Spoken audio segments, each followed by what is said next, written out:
touch it again.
claro y tu corazón al viento.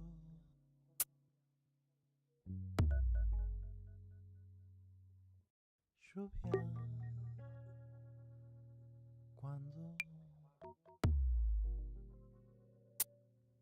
amanezca, dime qué es ese color.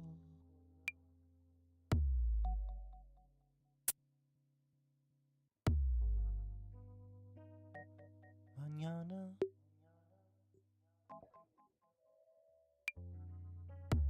cielo y tu corazón.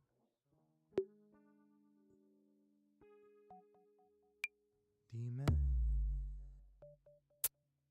tiempo.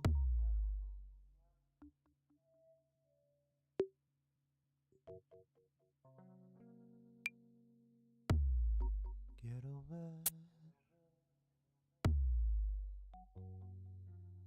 tiempo, cielo, lluvia y tu corazón. Mañana.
Hey there. Hey, hey, hey. We're back. We are indeed. We just had to go and rattle some cages at the Spectrum HQ. And by that I mean we got lunch and waited for it to come back. Yeah, so that was quite an ordeal. But we are back now. So, thanks for joining us again.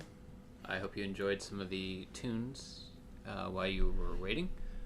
Those were made by local musicians as part of an event we had earlier this year. It was a video game music jam. And that was a profoundly creative exercise. Our first ever event of that type. And it was a lot of fun. And in fact, we're going to end up releasing a digital and physical album of those songs sometime in the near future. Yep. So be on the lookout for that. That was also an event that had a lot of technical difficulties, but Yes. everything turned out fine in the end. Yeah. We struggled to stream that event. Yeah. But that's life. Yeah. Anyway, yeah, that was a super fun event, and there's a really cool video of that up on YouTube. If you look for on Louisville Makes Games YouTube channel, you can find that on our website. Also, we're going to be playing it on the stream at some point today.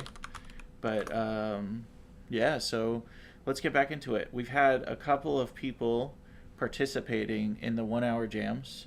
And the way that works is a person in our community says, hey, I want to participate in one of the jams.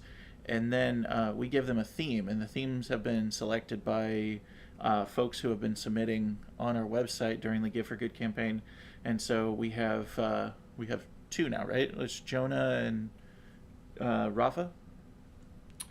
And Alex. And Alex Garbus, too. Yeah, awesome. So we've got three. So I'm gonna pull those up here in a second, and we can play them. I don't see the channel on the Discord. Odd. Did it get closed? Or like the little thing where you can minimize the set thing? What categories? Like these things here. Let's see. Suggested. Is it you're suggested at the top or something?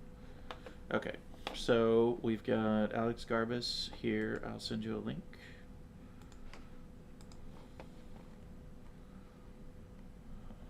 I mean, this is not my Discord. Yeah. I'm going to send it to myself.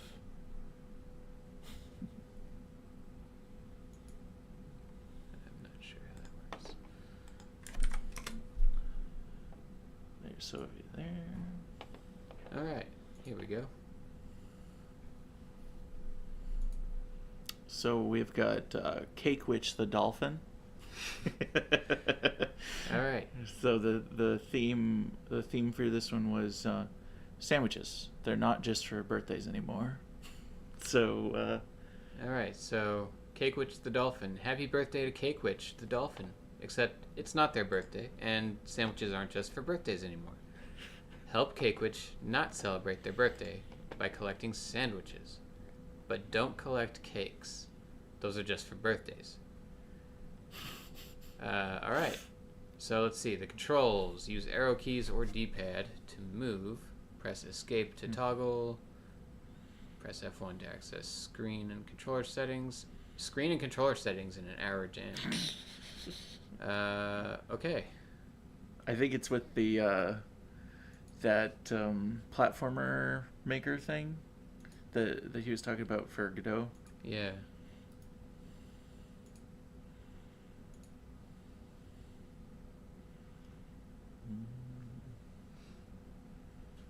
If you want to post in general what we're doing Yeah.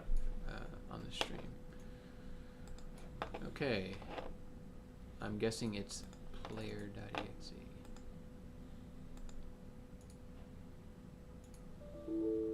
Uh-oh.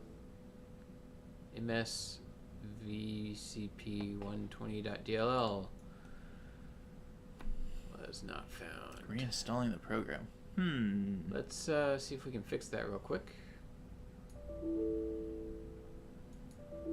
He knows what the problem is. Maybe he'll send us something to fix it. Okay, well, if Alex, you can help us fix that issue. In the meantime, let's try another game. Sure. We've got some stuff already downloaded. If you want to just grab one of those, Well, I was. or you hoping want to play try the another hour games. game? Yeah. Are they? Can you go to the itch page? Is there an itch page for the jam? It's not listed, so I need to find the link. I don't know why that channel is not showing up on here. It's weird. I'm logged into the same account and it showed up for me, but it was weird. It was at the top. Anyhow. Well, let's get to the If you did a jam 1 hour jam game, can you post the link to it in general for us? Here. Oh, we got it. Cool. So go up, and then there's loose change. I had to take a few phone calls during the jam. Well, you could pause the timer for that. That doesn't count. I Does don't it? Wazzed. Are you All ready? right. Are you ready to Wazzed? What do we got here? Ooh. Coins. All right. Whoa, heck yeah. That's a whole game. Oh, and there's even enemies. Loose change. Works. The coins have little like game controllers on them. So it's got like a D-pad and 4 buttons. You got some floaty controls in there, which is nice. Yeah. Considering it's a spaceship. So Sure. nice attention to detail in an hour. Yeah. Wow, it even no. restarts. From the very beginning. But restarting is impressive in a 1 hour jam. Like this is like the equivalent of like when I used to do the kids classes where we would make a collector game, and it was just like this except for you would just move right and left and avoid stuff falling at you, and we called it candy catch, and it was like a little ghost collecting candy that was falling down, and it would take us all day to get it working. Sometimes these bombs generate in a way that makes it actually like you have to be careful to navigate through the space. So that's pretty good. It's interesting how they stay. Like I'm wondering if the plan was to have them floating towards you, but also it's kind of more interesting that they stay and you're just never have to. It ramps up in difficulty. All right. That's a problem with pure random.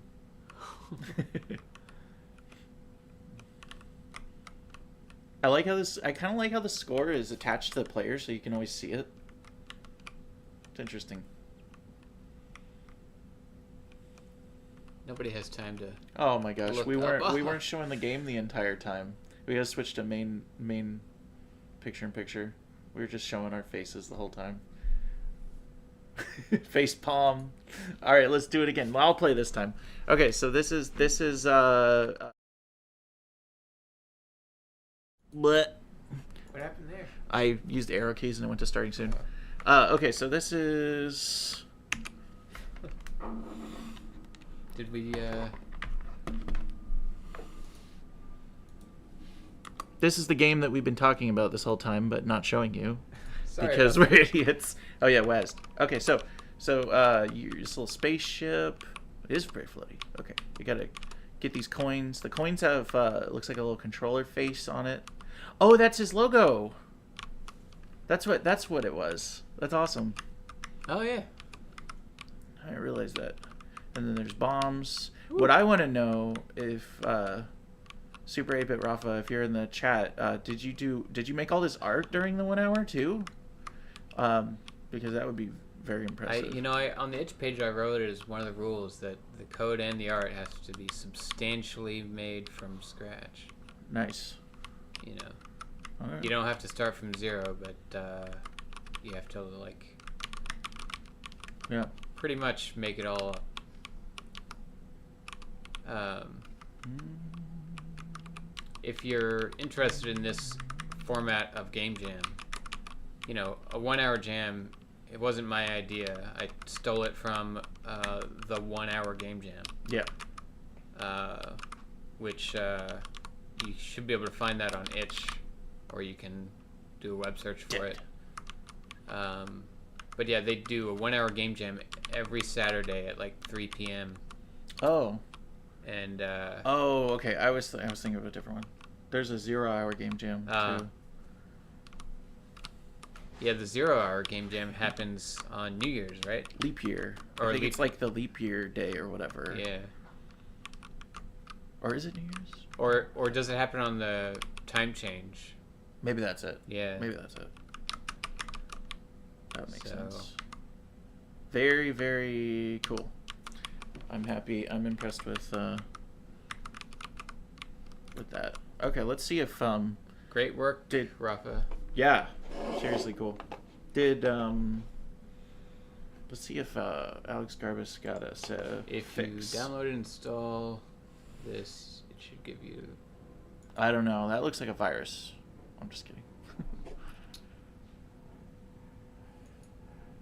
Oh, okay. So it's like a thing you have to have like the engine. Okay.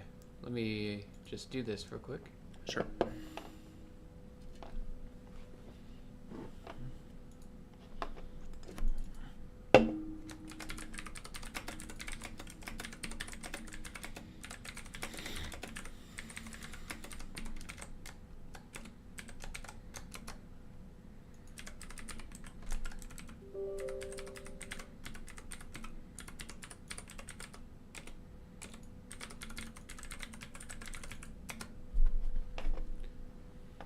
While I'm Get protected. getting this installed, I wanted to remind people of our goals. So you can see at the top of the stream, we are at $1,076 Nice. $5,000. 22%. So the reason our goal is so high, there are a few reasons. One reason is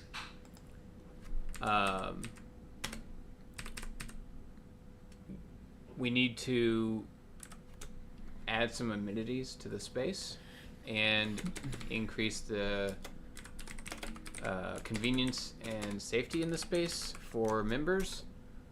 Our door is a little bit busted, so fixing that, Yeah. in addition to getting a license for an access control system so that people can come and go easier, and so we can offer more flexible memberships. Yep. That's a huge thing for us. So, but it's an expensive project. When you're in an office space, the price of things are considerably more expensive than having it done on your home. Unfortunately. That's how it is. But the more money we get in, the better all of our events will be, because we will be able to afford marketing for the events. We'll be able to afford more rental equipment or fees for reserving a space, things like that.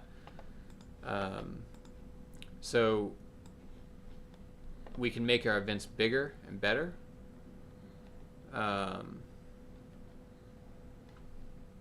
the same is true for our workshops. The more money we have, the more flexibility we have in terms of what kinds of workshops we can offer. So, alright. I have the Spell Blaster demo installed as Alex suggested. So maybe now we can play Cake Witch. Yeah.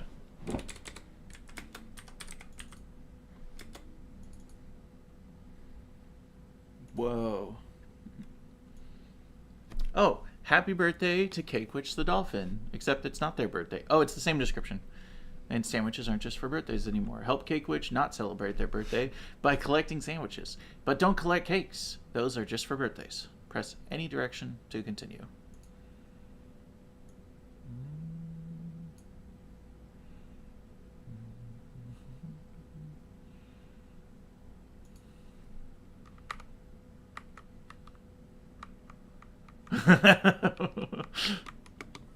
Can you press up? Oh, yeah.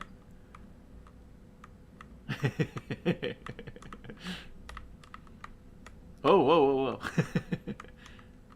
Okay, I see. Oh, it's kind of like you're like swimming along. Yeah, it's a That's dolphin. sandwich. Don't eat cakes. Okay. Don't eat- All right. All right. Hey. This is challenging. So, Rafa and Alex kind of had a really similar idea, except for this controls like tank controls, huh? Yeah. It's for some reason it's a little more disorienting because it has a camera. Yeah. But I feel like that's quite fitting considering you're underwater. Yeah. So it feels good in that sense. I know, this is hard to live up to when I do my 1 hour channel. These games have both worked. You have to think very microscopic. Yeah. No. No. You know what? I think the frequency of cakes is getting higher. I like a high cake frequency. You know, I do too. It's a problem.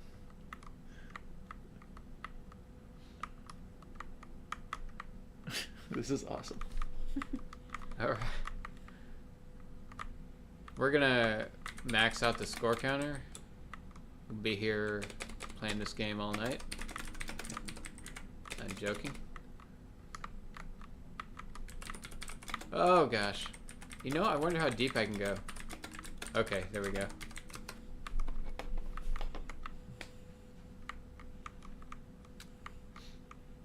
Is there acceleration? Are you going at a constant speed, or do you speed up? It looks like it's a constant speed, Oh, okay. but maybe there might be a little acceleration. Go all the way up. See if you can jump out of the water. No, it stops. Okay. I was like, is this like Echo the Dolphin where you can like flip out of the Wouldn't that be something? You know, I keep eating cakes on accident. I don't. Saying that out of context. I don't. is I don't see the problem. I don't see the problem here.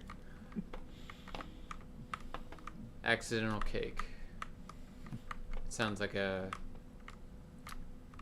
album of music. All right. Well, great work, Alex. Seriously, nice. Great sprite for the dolphin and the sandwiches and the cakes. Yeah. Yeah. Everything that you need to see is readable. It's all very blue, but it's still readable. Yeah, so let's take a look at another game. Is it Jonas? Where's the mouse? There it is. Would you like to tell us give us your artist statement? Yeah, Come on in. I'll let one of you two play it. I won't give you any hints. Sure. Um, Where do I go? so yeah, I did my 1 hour jam, and also there is a Did video. we download it already? No. My game is HTML. How do I get to it? There it is. Starving snake And packs apples in boxes, but is not switch allowed to- to eat them. Okay. This snake is starving, and he works at the apple packing plant, but he is not allowed to eat any of the apples. The theme was hunger. Yes. Use was or arrow keys to move, Z to undo, and R to start. If you're on mobile, okay, I'm not on mobile. This game was created in 1 hour for Louisville Makes Games, Gift for Good, Louisville charity event. A unique theme from a donator, hunger. Entire process of creating the game was recorded and uploaded. Oh, nice. Yep. I am going to change that link out. I got it on my channel and the Louisville Makes Games channel. Okay. But for some reason, my channel uploaded like 3 times as fast. I Oh. don't know why. But yeah, you can watch the process of making the game in an hour, no cuts. Arrow keys X, Z, and R.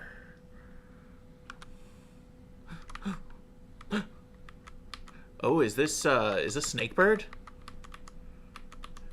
Not quite. It's funny, that game came up right at the beginning. As I was talking about ideas for puzzle games based around Snake. Dude, this is awesome. Thank you.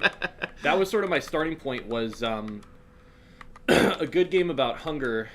Oh no, how do I get out of here? Does the screen wrap? No! Puzzle Script is R. made for R.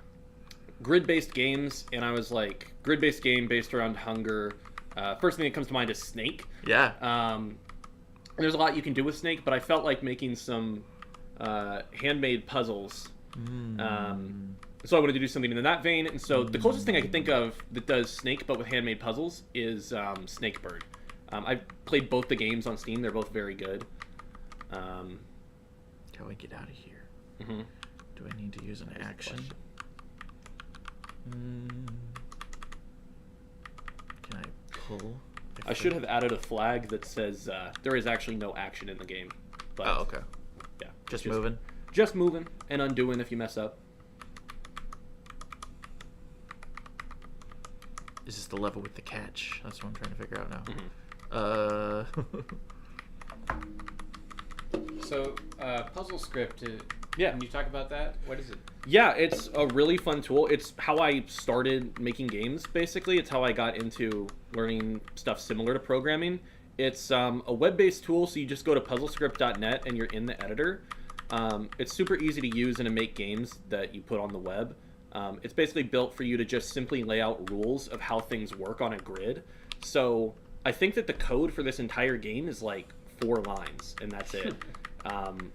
Which was a huge help in terms of making it. But yeah, Puzzle Script is a super fun tool, especially for like prototyping out little things like this. I'm stumped. Sorry. No, you're good. If you watch the stream, there's a moment. Do you have any concept, any idea of what to do? There was a moment where I was making this level, and I was like, am I gonna just like give it to them and show them, or am I gonna make it incredibly hidden? And I was like, you know what? I feel evil. But this is totally doable. Yes. Okay. What are the rules of the game? There might be some important information in like the last level, but basically, like, you've played levels where you just move a snake around and you want to push the apples. Yeah. But you're learning now that you cannot push 2 apples at the same time like that. You're able to push apples front ways and back ways. So like you can like do a move with your snake where you like wedge your butt up and then push apples and stuff.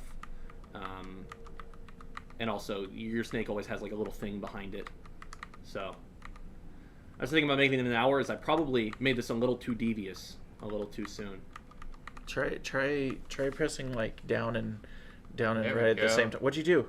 Oh, You push it with your butt. I turned it around and did this. And do I have to?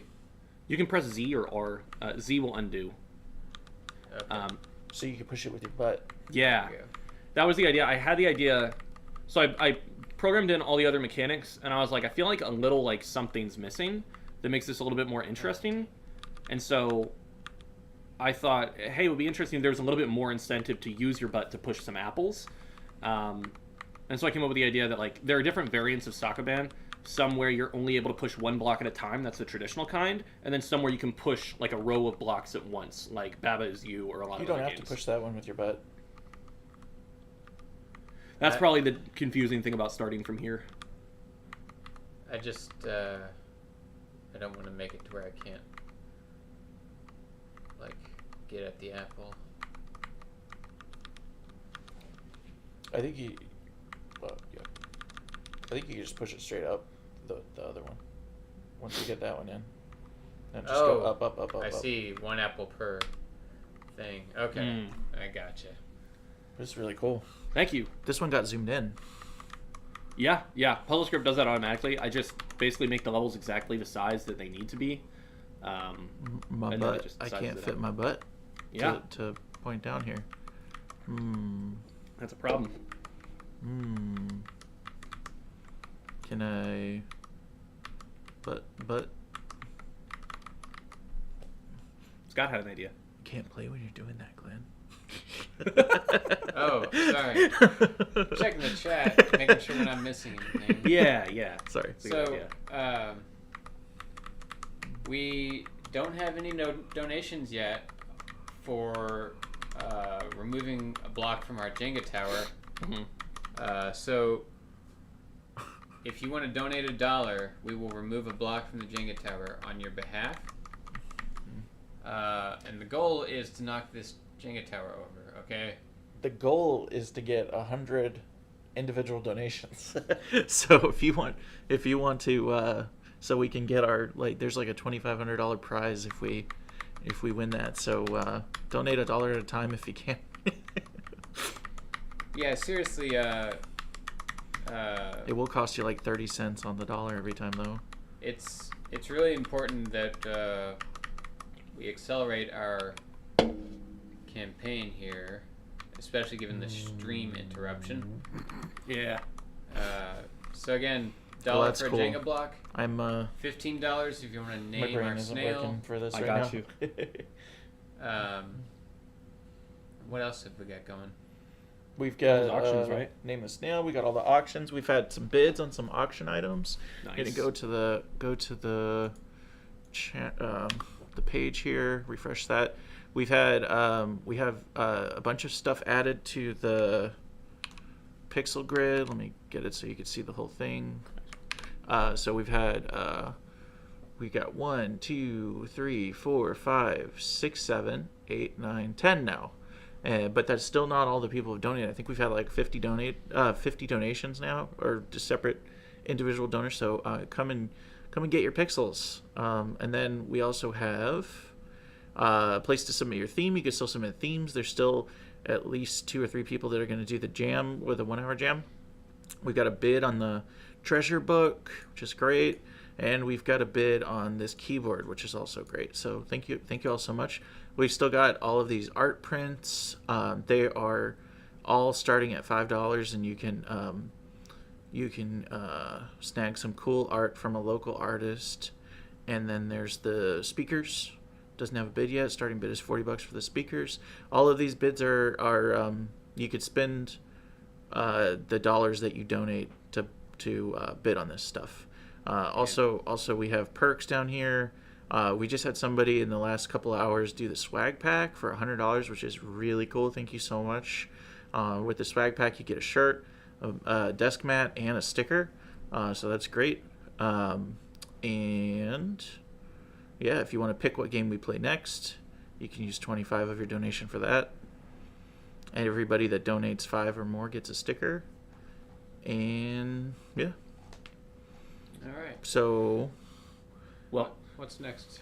do you want me to show you the last level of Starving Snake? yes. I'm very intrigued. All right. Here was the Is- technique. Is this the last level? This is the final level. Yeah. I was able to get 5 of them, and I'm happy with how this one turned out. So I try and start every level by tricking you into doing the wrong thing, and so I took great pleasure in seeing that you did that. That just looks very appealing because your snake is right here, Yeah. and he's facing that way, and so you're like, oh, of course, let me just push that there. But the key interesting thing is these 2 apples, also, it looks like you would just want to push them down and they would fit really perfectly. Like, to your brain, is just so satisfying. You're like, oh, I got to push those down. But there's no way to angle your butt correctly so that you could actually get them down. And so there's also no way to push this to the left or the top one to the right or anything. So the only move you can do to these apples is this. And that's useful. But then it means this apple up top is locked on the top row. So that spot on the right has to belong to that apple. So let's get this apple out of the way, put him down there, there's that apple, and then this apple goes into that place. So that was the idea with the last one. Very nice. Puzzles were a little bit diabolical. Sorry about that, y'all, but nice work. Starving alright. snake packs apples in boxes, but is not allowed to eat. That's Yeah, that's... Alex Demented. Garbus is saying no hot peppers yet. no hot peppers yet. No. So, Somebody needs to donate yeah. for those hot peppers. So, if you want to participate in the game jam, all you got to do is go to if you're on the Discord, go to the, well, I guess let me pull it up here. If you're on the Discord, if you're not on the Discord too, just go to LouisvilleMakesGames.org and there's a button on. If you click home, there's a button on there. Okay. Yeah, so you can join the jam on itch. The link is in the Discord. And whenever it's convenient for you, just message us and we will give you a theme. And then you make your game to that theme in 60 minutes or less. And then we can play it on stream. And should be a wacky time. Yep. Whenever is convenient for you, we will give you a theme that's very inconvenient for you. Yes. Give you a theme that makes you think very hard. And yeah. Well, cool. I'll say it again. If you're curious about the process of how I made that game, there's an entire video on our YouTube now. Yeah, it's fully uploaded. That shows the entire hour with no edits, That's awesome. interruptions, and all. So you'll see how that went. Yeah.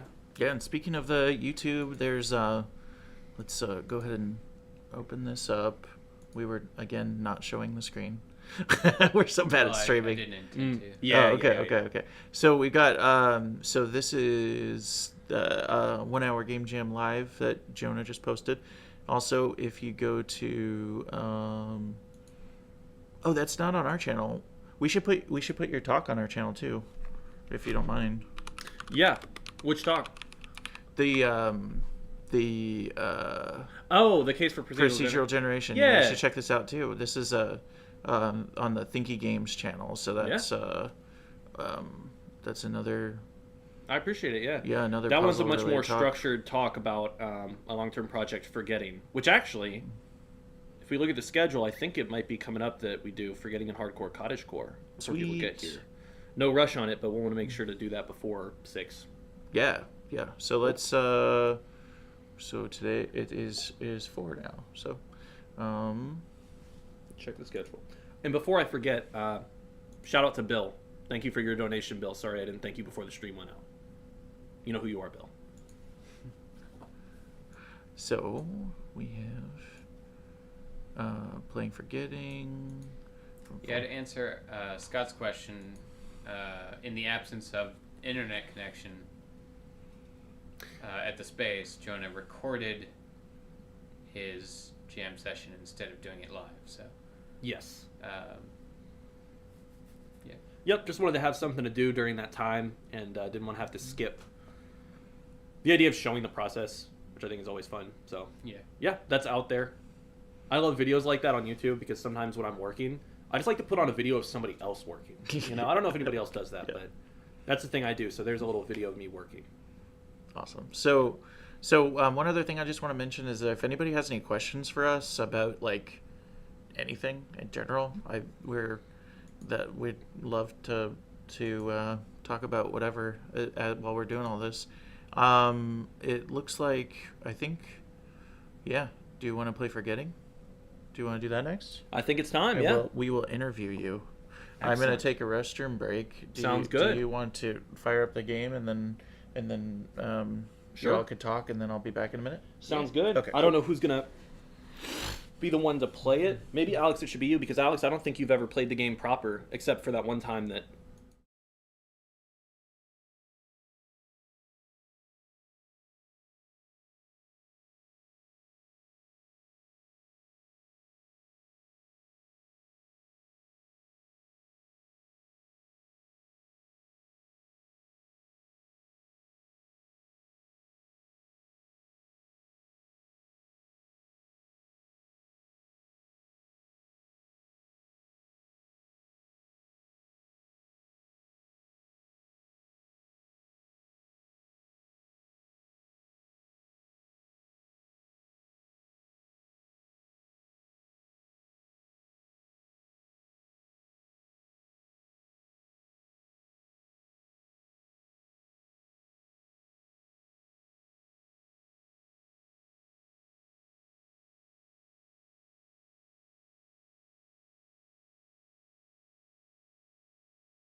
Hey all, All right, We're we're back. we are here. We've got Jonah, Oh. Galactical. We're gonna be playing Forgetting and interviewing Jonah about making this game. And so I'll start off with the first question. What games inspired the creation of this one? Well, one that's very obvious once you get into the game is it was inspired heavily by The Witness, which it's basically a direct response to that game. The Witness is all about communicating through puzzles without any words, and sort of going through a process of not understanding what you're doing, and then gradually picking up little hints, and eventually coming to speak the language of the game without a word ever being exchanged. And I thought it was a really beautiful way for a game to play out. And the central question that I was interested in trying to address is, can you take that process of going from nothing, learning how it works, mastering how to utilize it and speak the language in a repeatable format? So Forgetting is fully procedurally generated. It's a puzzle game that the goal is to play a lot like The Witness, but with a top-down perspective instead of first person to keep a focus on the puzzles, and also procedurally generating with every single run the meaning of the symbols, so the language that you're speaking, the difficulty of the puzzles, and also the open world structure of the game. Everyone that you play is going to have multiple different paths you can go down, and sort of different keys and locks that are all just based on your knowledge and your understanding that you gain as you play. So the section that Alex is going through right now is the tutorial. When you first boot up the game, this is what's going to teach you how to play for the very first time. It involves partial random generation, so I'd say about 50% of what you're going to see coming up is randomly generated. But the other half was handmade, just to make sure that you're sort of on the same page about how the mechanics work to get you started. The original idea for the game was to not have a tutorial other than the game itself, because the game itself is, in a way, every time you play, you'll be playing through a new tutorial for a new set of randomly generated mechanics. But through testing, I've learned that this is just going to be the best approach to get through things. So, yeah, you can see as Alex moves through these, he's gradually increasing his understanding of what's going on here. Oh, yeah, maybe I am. Okay. Oh, yeah. And a lot of the time, this sort of genre of puzzle game can tend to be frustrating. This one's already activated, but I don't know why. This one, I don't know why pressing 1 turned it on. Mm-hmm. How important to you is the revelation? That is, is your approach to the design of this game one that are you seeking for the player to feel that moment of revelation, or is it more, or is it something else? There are a lot of different things that you could focus on for a game like this. I think that revelation is probably one of the biggest parts of it. Yeah. It feels, I consistently get the feedback, when people who don't usually play puzzle games play this, it might not be so fun for them to go through, after they understand what's going on, this sort of Sudoku-like puzzle structure of, look at numbers, understand what they mean, fill in the blanks. But it is incredibly exciting when they realize what's going on. They always say, that feels really good. And that's an exciting thing. And so, I guess, like I said, the goal of this game is to take The Witness perfectly designed itself to give you as many of those moments as possible, and to make them have an incredible impact. I guess my goal is to make a game that's going to turn those moments of discovery into a repeatable process. So hopefully, even if you've played the game, my hope is that even if you play the game for hours and hours, when you start a new run, you're going to have new revelations about things that are going on. And even maybe if it is something you've kind of seen before, it's still a really good feeling for you that you're like, now I understand it. I use deduction to understand what's going on. And I want people to keep being able to get that feeling and keep them on their toes. Do you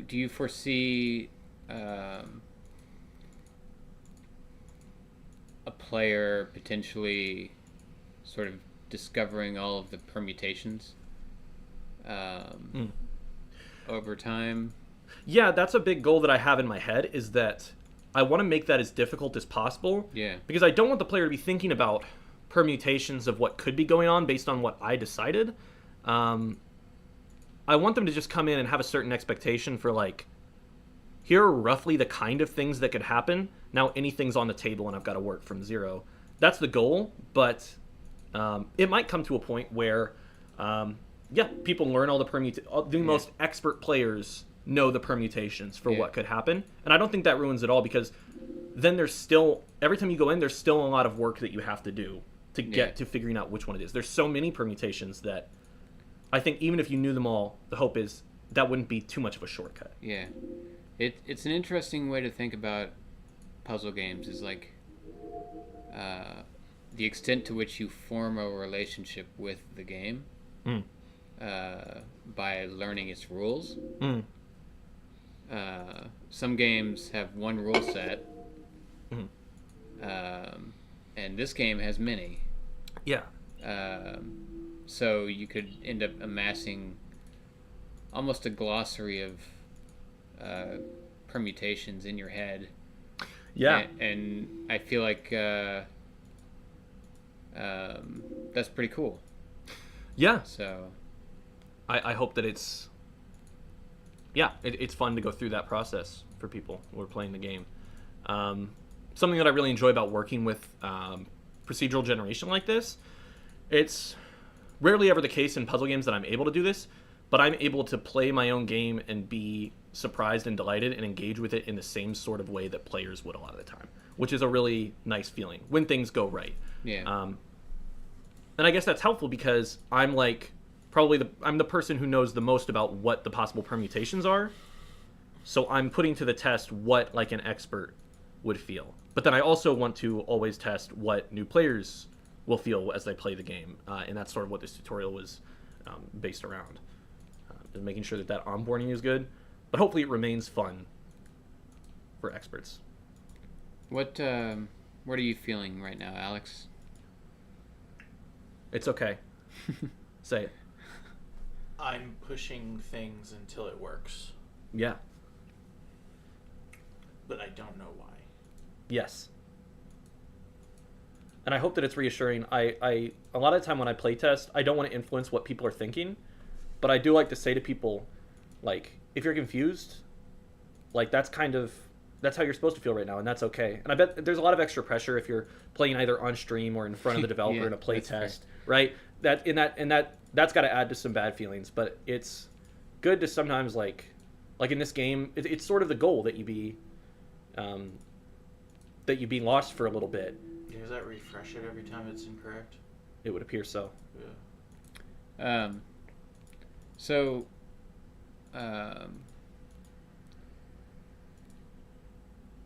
How has Warp Zone and or Louisville Makes Games helped you work on this game? That's a good question. A lot.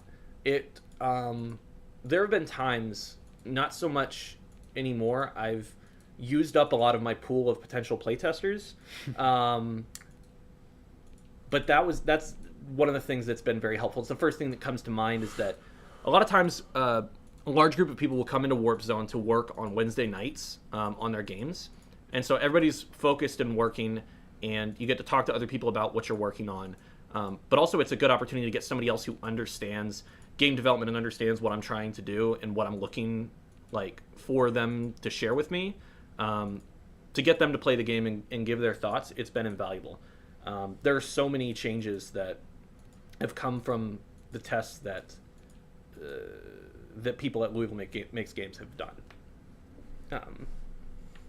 So that's been huge. And just in general feedback, just hearing from people who have dealt with the same problems and who really know what they're talking about is huge. All right. Where are we now in the course of things? That's a good question. Alex has been through a series of puzzles that are difficult, and he's doing good, and he's still probing to figure out exactly what the meaning of a circle, of like these circles are. That's one of the like key stages of the game, and it can be very difficult at times. But with these early puzzles, your goal isn't so much just to solve them as much as it is to look at what works, and then the reward for solving these is that then you understand a process that you can repeatedly use to solve other puzzles that use these same symbols. And a lot of the time, another thing that testers say a lot that I think is interesting is they'll say, I have no idea what's going on, but then do something really structured and immediately come to the answer. And I'm like, I think people underestimate how much they know about what's going on. I'm not sure. But basically what I'm trying to say is that Alex is doing great, and this is a very hard problem. This is about the pace you're expecting. Yeah, I'd say so.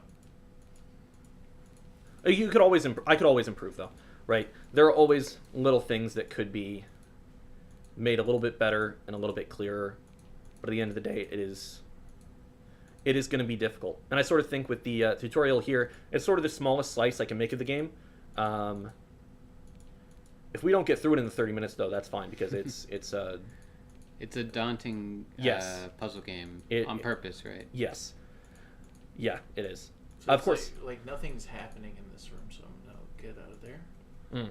That one I didn't understand. I find it interesting that you're allowed to abandon a puzzle and come back to it.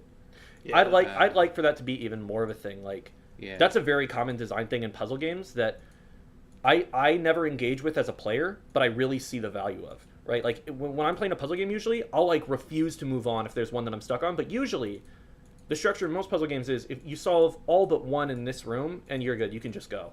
Yeah. Which is good because it stops people from getting stuck, Yeah. which is really important. But It's an exploration mechanic. Yeah. Right? yeah, You're adding exploration mechanics to a puzzle game. yeah, that's something So- that The Witness did perfectly, and The Witness is the blueprint for how that works. In this section, there's not so much freedom.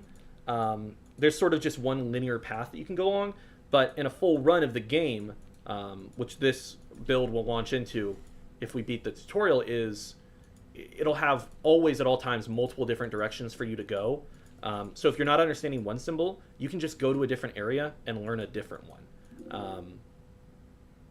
And I hope that will help a lot with sort of some of the friction that can come up. But yeah, Yeah, it's these like circles that have the gray and then the white. Like it doesn't seem to be reacting to anything I do. mm-hmm. I don't know what the yeah, like they never change. mm-hmm. The other ones they always give me some kind of hint. yeah. So Nothing. yeah. So a question that I have for you, I guess, as a player, I'm always curious about this. It's hard to like ask the question. I wish I could just see inside people's heads to get this information, but I'd like for you to articulate exactly what do you think. You said that your process for solving the puzzle so far has been clicking and then seeing the results and sort of using that to guide you.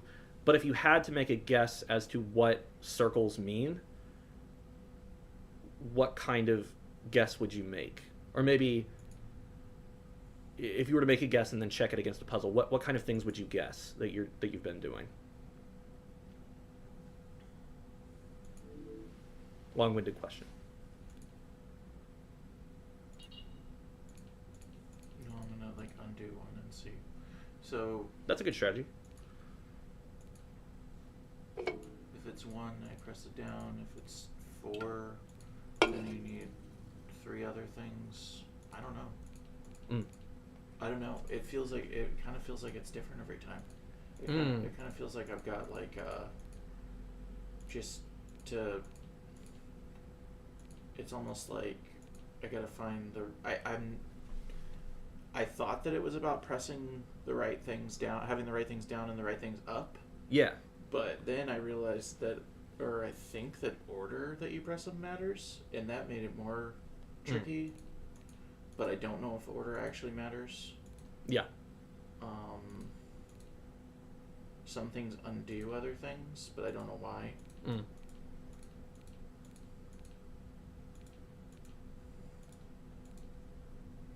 Yeah. Sorry, I don't have better No. answers for this. You're doing fine. This is Yeah. the sort of thing that this game can, it can get you into this state where you don't have any idea, but then it'll all come at once. Like all your other games that I played, they always it was like, okay, I know what to do, and then there's there's like a catch. Yeah. And then once I figure that out, I'm like, yeah. And then I keep doing it, and then there might be another catch, and Yeah. And on this one, I'm kind of just poking at it, trying to figure it out. Figure it out still. Yeah. It's just like that catch just takes longer. I think it might be the issue. Yeah, and these don't seem to react to anything. These are new. Mm-hmm. So is it like I have to do something somewhere else to get those to work? I don't know. Like all the other ones, when I press buttons, they react. On these circles look different. They're like, instead of being solid and then an outline, they're like double striped. There's like black, white, gray, white, black. Yeah. I don't know. They don't seem to do anything. Mm-hmm. So it's like, what the heck am I supposed to do there? Yeah. And now I've got a door I can't go through. Mm-hmm. So do I need to go back and do something to make those work? Like, how far back? I don't know. There's a door here. There's this puzzle that I never tried, and it also has those weird ones too. And they don't react to anything. So is this like a Metroidvania? Like, do I have to like learn something and then come back, like unlock something and then come back to those? I don't know. Yeah. It's everything. So there's this will unlock this door, but I don't know how to do that. This go this way, and then there's these two that I can't do. Mm-hmm. So there's like 3 that I can't do right now. Yeah, I'm noticing one square has a white outline on it. Yeah, you can't touch that one. You can't click that one. Oh, can you turn it off somehow? Do you know what to do? And you're like, No, I don't. No. I don't know what to How do. the fuck do you? But I'm noticing that those other circles have a black outline, just like the puzzle room itself has a black outline. The puzzle room being this? Yeah. Well, that means that it's not solved. So like if I do that, it has a black outline. The white outline means that it's solved. And then these two have white outlines. That means that you can't press them. So one is stuck that color. So maybe it's like these have to be blue, every other one, or is there a pattern to it? No.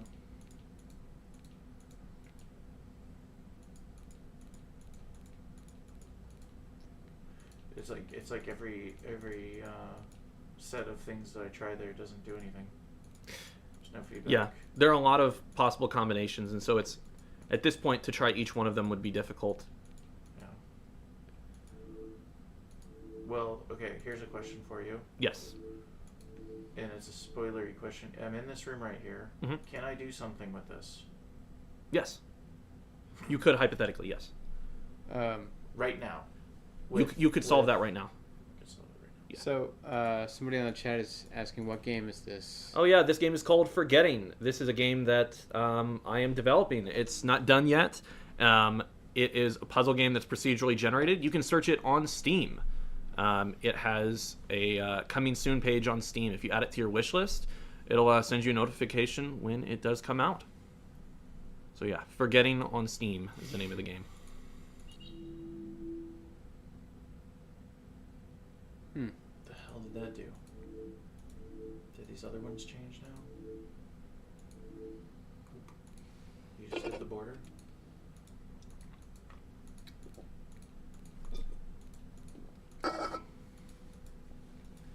So, what tools did you use to make the game? The game is made in Love 2D. Don't use very many libraries or anything fancy. It just uses a scaling library so that it appears the right size. We broke the puzzle. It's supposed to do that. I'm sorry. I know this is all this is crazy. This is crazy, but everything...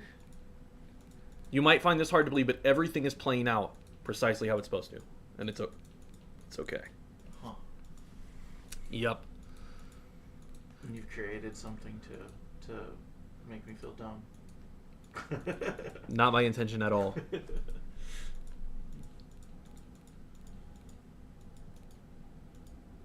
Well, you just press those down. Hmm? You press those down. I thought you couldn't do that before. Yeah, you could always do that. You Okay. can't press the white outline ones. Hmm.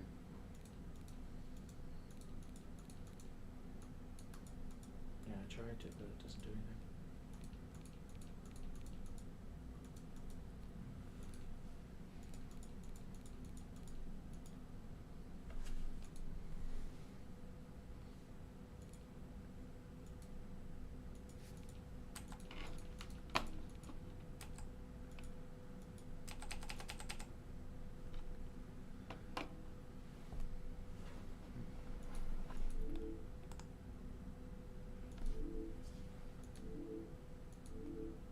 So you made this in Love 2D. Yes, it's all programmed in Lua. That's all that it was done with. Everything. Something fun about this game is that there are basically no external art assets. Everything is just rendered in code. So I just described the squares and their radius and the shapes that should appear at certain locations on the screen. Yeah. So the size of the game is ridiculously small. It's like nothing. Yeah. There's a really nice look to it. Thank you. The look and feel, the sounds, all that stuff, little clicking sound effects and stuff, all that's really good. Thank you. Yeah, it has been a lot of fun to make. I think. Yeah. So for those just joining, we're playing Forgetting, developed by Jonah here, and it's a puzzle game available. Well, not yet available, but you can wishlist it on Steam. Mm-hmm. So go and do that. Thank you. Again, it's called Forgetting. Yep. Made right here in Louisville. Mm-hmm. So, yeah. Yeah.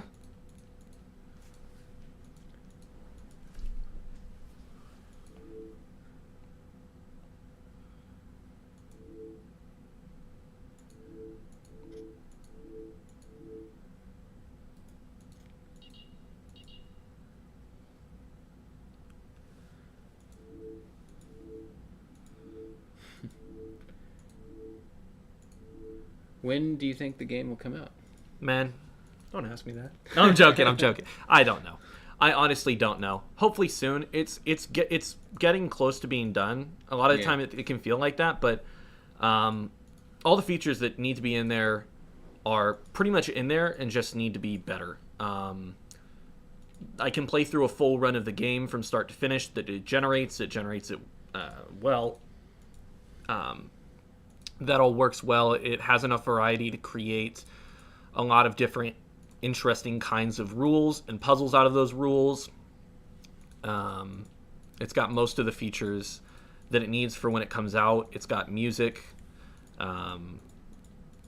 basically. Yeah, it's just a matter of putting everything together, doing more testing, and feeling good about it to release it. The game initially, like, you start out on projects like this, and in your mind, you've got such a good picture of everything that you're like, oh, it could be done in 4 months. Hypothetically, I guess it could, but it's been 2 years. So, yeah, that's just how long it takes. Goes. Yeah, that's the way that it works, and so from the outside looking in, it can be hard to understand maybe why it takes so long, but It's just about it's like we've said earlier that this space is all about all the people here are not doing this as their full-time job, but something on the side, and so it's hard to be able to get the time to stay consistently working on something especially when you have a lot of other projects going on. And so a lot of the time that's what adds to the long development times of things like this, and also just underestimating how complicated the problem is, and also underestimating like how many things needed to be added for it to work right. But yeah, we're always getting closer to when it eventually comes out. Hopefully I'll be able to answer soon. On PC? Yeah, to start out, it'll just be on Steam. It'll work on Windows, Mac, and Linux. Maybe someday mobile. Just a matter of working that out, but that could happen at a later date. Yeah. But yeah. Rad. Thank you. Thanks for sharing it. Yeah. Thank you for playing it. Yeah. It's pretty tricky and especially hard to do in a short time slot like this. But Do you wanna get past this puzzle? I do. I'll do it. I'll do it. That's the way. I will look away. Okay. Alex is gonna look away. Well, the problem is I need to say words for it to make sense. So, the thing I wanted to articulate is that, and Alex was getting like closer and closer to it, but what a circle means in each room is the same thing. And if you look at the pattern for how circles work before, you can apply that to the circles that come later. So the idea with this room was to show you've got 2, or you've got 2. You've got 3, or you've got 3, or 3. And so there's still not a complete picture, but you can sort of see that there's a pattern for like. Go to all the rooms real quick. I want to see it. Yes. I don't know what the fuck that means. Go to the next one. Next one down. Yeah. Yeah. Okay. Go further. Yeah.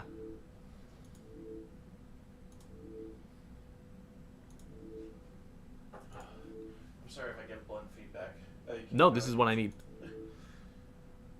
Okay, so here's my problem. Yeah. I didn't know that. Okay, so there's a room. Yeah. And then there's a room or whatever. Mm-hmm. I don't have good terminology for what the difference is between them. I thought that each one of these was an individual puzzle. Mm-hmm. I had no idea that these were related to the other ones in the room. Yeah. I was just going into one of these, doing something until it worked. Going into another one, doing something until it worked. But the problem was I had to do things in all of them to make all of them work. Yeah. That makes sense. Let me try it again. Sure. Maybe there's just a small thing there that could be taught. I bet, yeah. A lot of like changes have been made to address that exact problem. I was going in so blind, and now I feel like I can. Okay, so this is. Let me see here.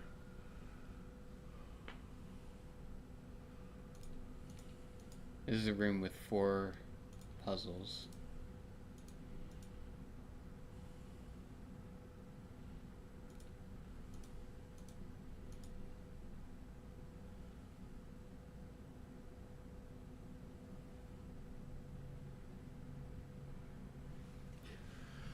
Okay, so here's just my thought process. I don't understand what the relation between this and this is. So I'm thinking maybe the relationship is between this one and this one. And so I'm saying if I need to do the same thing in both of those, I can't because of that. If I need to do the opposite thing in both of those, I can't because of that. So these are not like a mirror like in this scenario. That one's not a good example. So like what? This one's all orange, all that, and then these two. So these are opposites, these are opposites, these are opposites. maybe it's not always opposites. Maybe it's always something else. Because if I can't do opposites there. Mm-hmm. But these rooms are I think that the top two are connected somehow because they both have the 3 circles on the corners, and this one is connected to this one because it has that and that. I'm gonna address the jam Oh yeah. Sure. request. So I'll step away and get a random theme for you. Meta, whatever it was. Be right back. Cool. So yeah, meta. We are getting your theme.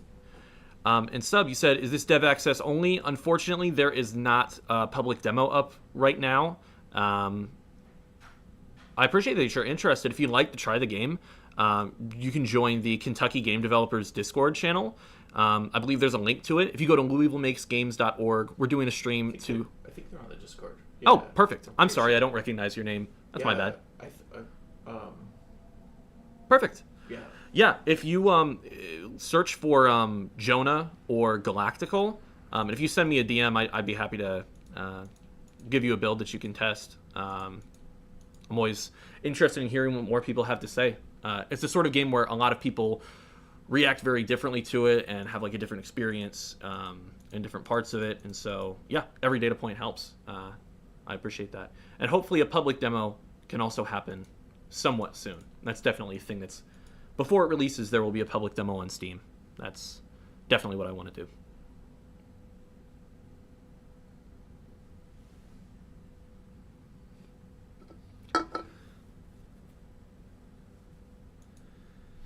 All right. Well, I guess we'll have to leave it there. I want to come Yeah, back yeah. to this though because I feel like maybe I got a little closer to understanding it this time.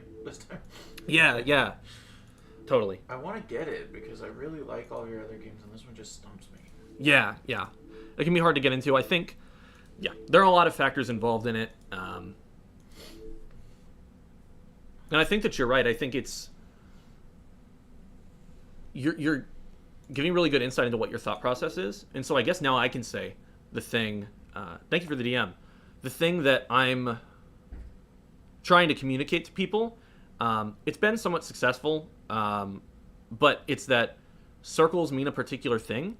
And so there's not necessarily a relationship between any two puzzles, but the idea is that there's just a thing that circles mean, and if you know that, then you can solve it.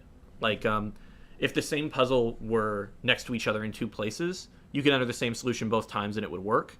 And so the natural response, the next level of that is that with these puzzles, and this isn't quite a spoiler, if there were no locked tiles, you could do the same solution on both of them.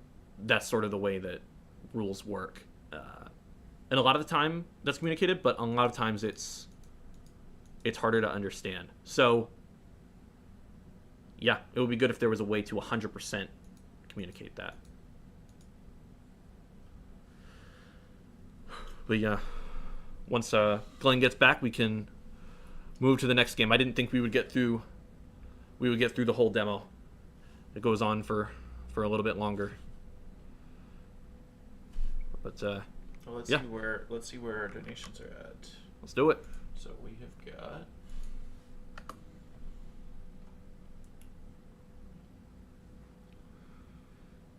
Ooh, nice. Nice. 11111. Awesome. Very cool. Good one. Very cool. So that means that we have 46 donors so far, and if you just donated, make sure you submit your pixels. Make sure you submit a theme. Check out the auction stuff. I'm gonna go check the back end on that and see if there's any new stuff updated, and Nice. then we also have lots of Louisville Makes Games merch that you can get. Everybody $5 or more gets a sticker, and it really helps us out. We're trying to get a goal. We have a goal of $5,000. We're trying to get new lock system, which will greatly improve our space. Yep. We're doing a big event soon on November 1st, which is going to be a really big showcase of all kinds of games that everybody in the community has been making, called Local Game Harvest. It's our big showcase event for the year, and it's going to be fun. We've got some big plans for that, and having a little more funding would really help.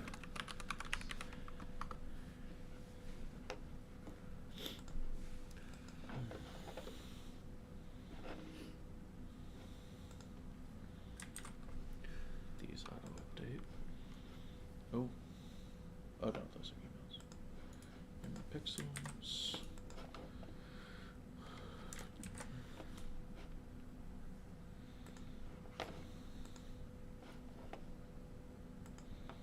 Oh, here. I'll get a jam theme for Meta. Sorry, Cool. we weren't checking everything. Yeah,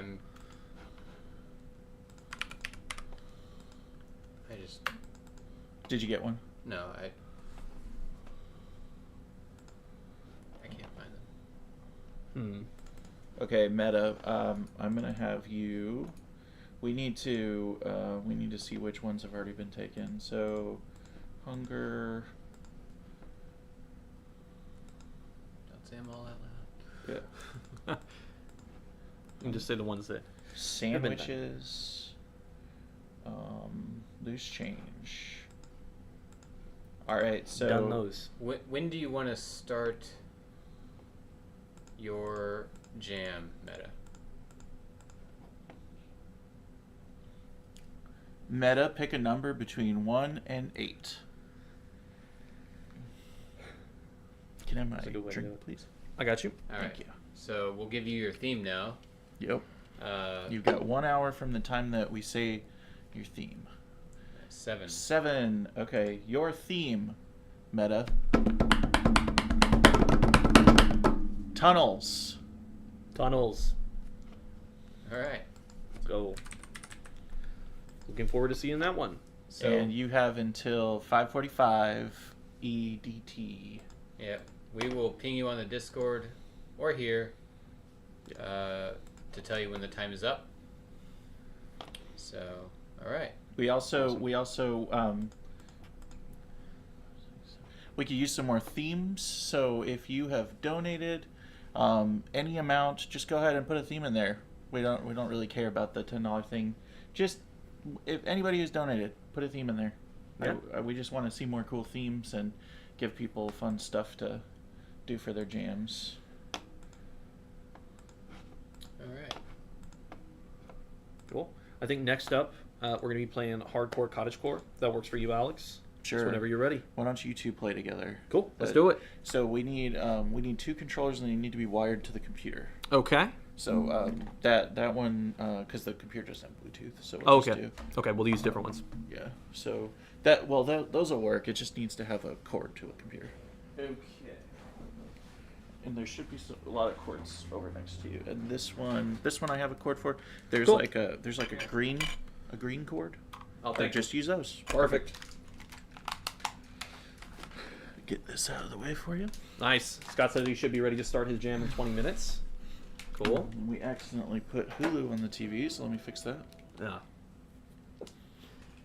Yeah, we're just going to get banned from Twitch because we started watching Hulu. Yeah, anybody want to watch anything on Hulu? Yeah. We'll just restream it back to you. The hub is full. You can get one in there and one in the front. I'm gonna get mine right here. Real quick, I'll do Okay. tiny plug. All right, Yes. so this is my game. This is Hardcore Cottagecore. I released it February 16th of this year. About to do a big Halloween update before I go to a show in October, and also I just want to do Halloween update because Halloween stuff's fun. But it is it's a Vampire Survivors like game where you are mushrooms defending your meadow from Amazon that is coming in with robots to plow everything down, and they want to build another Amazon warehouse. So it's a game that doesn't take itself very seriously. It's not.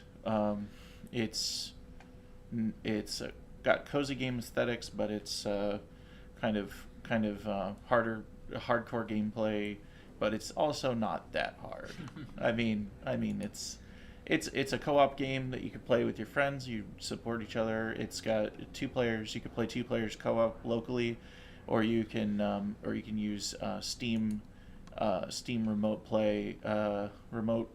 I think it's called Steam Remote Play to play online. And so yeah, it's on Steam now, and it's $2. So yeah. Buy the game. If you buy the game, yeah. Also, if you buy the game today, I will send you a key for a second copy that you can give to a friend. So if you buy one game for $2, you get 2 games for $2. So go ahead, and if you buy this game, you'll get 2 copies. One for you, one to give away. So have fun. And I'm going to put the game on so that... Switch to main picture-in-picture. So that Glenn and Jonah can play it. Nice. Glenn, you've played Hardcore Cottagecore before, right? Quite a lot. Nice, nice. I'll give that to you. I played it a lot before it came out. Before it was cool. Yeah. I was the first one there, actually. I was their biggest fan before it was cool. How many people in the chat have kids? Let me know. This game is really great with a kid. All right, so get started. One other thing about playing with kids is I have a 4-year-old daughter, and she's the voice of the Blue character. I have I played with her a lot, and I made a mode specifically so she could play with me where your characters are invincible and you just have fun. All right, we got Wildflower Meadow. Let's do it.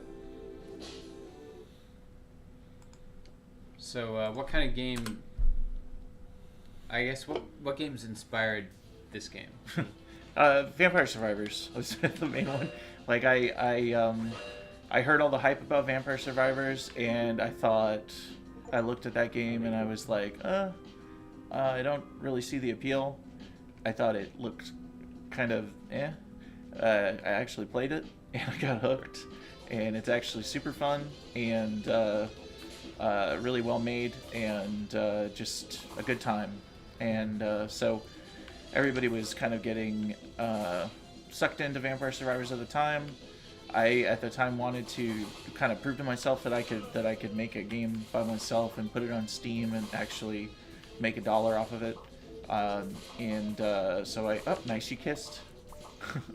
I wanted to just like try something and see if I could make a game from scratch in like a month and a half or something. I don't remember what my original goal was. It was something ridiculously small, and then it ended up taking like 3 or 4 times as long as that. but still comparatively quick. Yeah, for sure. But I still got it done. I think it took like somewhere between 3 and 4 months total, which is still short for a game.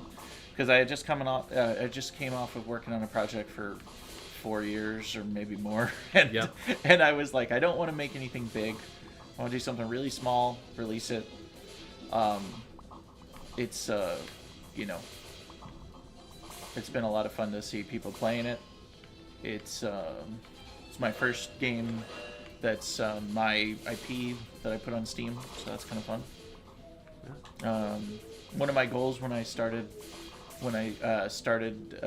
my journey to wanting to become a game developer professionally is putting a game on Steam.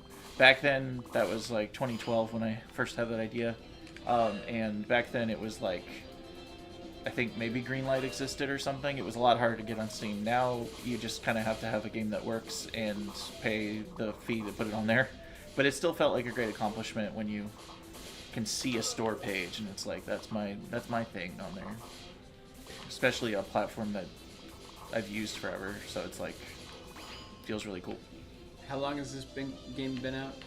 since February. So what is it? February 16th to whatever it is now, September. So Yeah, a lot of people have been really into it. I remember. insert math here. Yeah, yeah. You do the math. You've Everyone taken, at home. You've taken this game to shows and various places. Can you talk about where this game has gone? Yeah, I think two shows. So the first one, I actually had an opportunity because of some friends that I have who show alt control games frequently at different shows.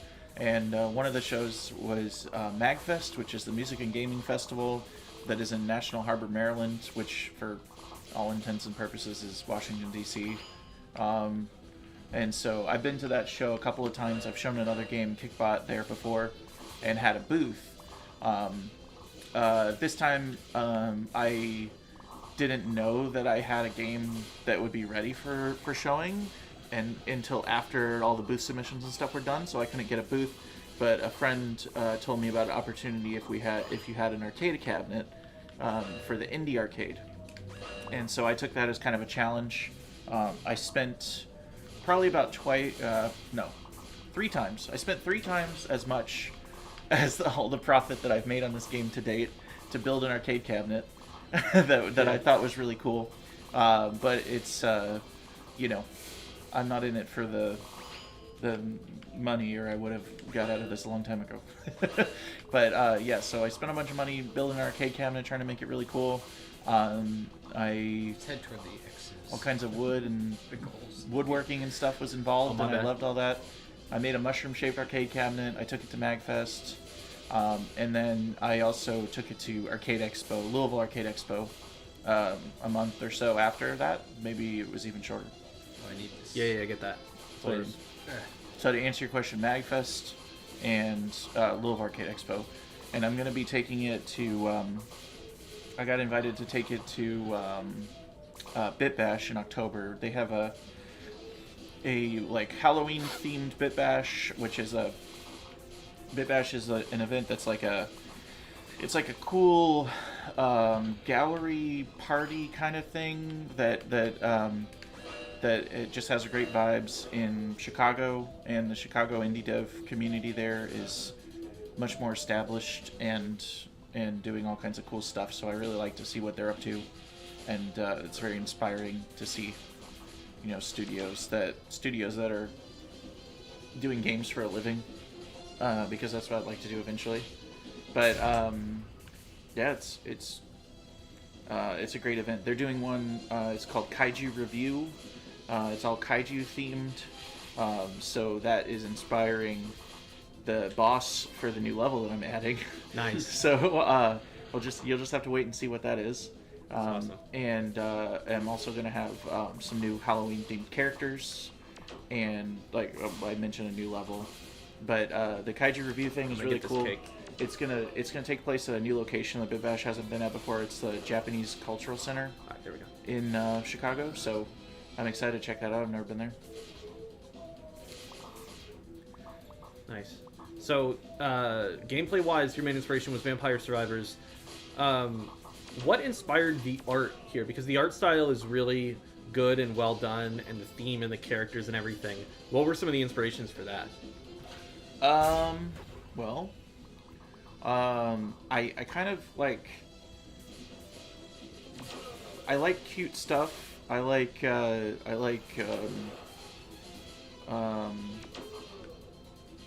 cozy game aesthetics, and I thought it would be interesting to kind of juxtapose cozy game aesthetics with something that isn't a cozy game, but it's still it still might appeal to people because it's not like a game that takes itself super seriously, but Yeah. it's the cottagecore aesthetic, cottagecore, goblin core, all that kind of stuff is interesting. I see a lot of people doing cool art and cool like decorating their houses in this kind of theme and stuff, and I like it. So Yeah. yeah, I like making doing 3D kind of low Cake up poly top stuff with Let's get you that cake.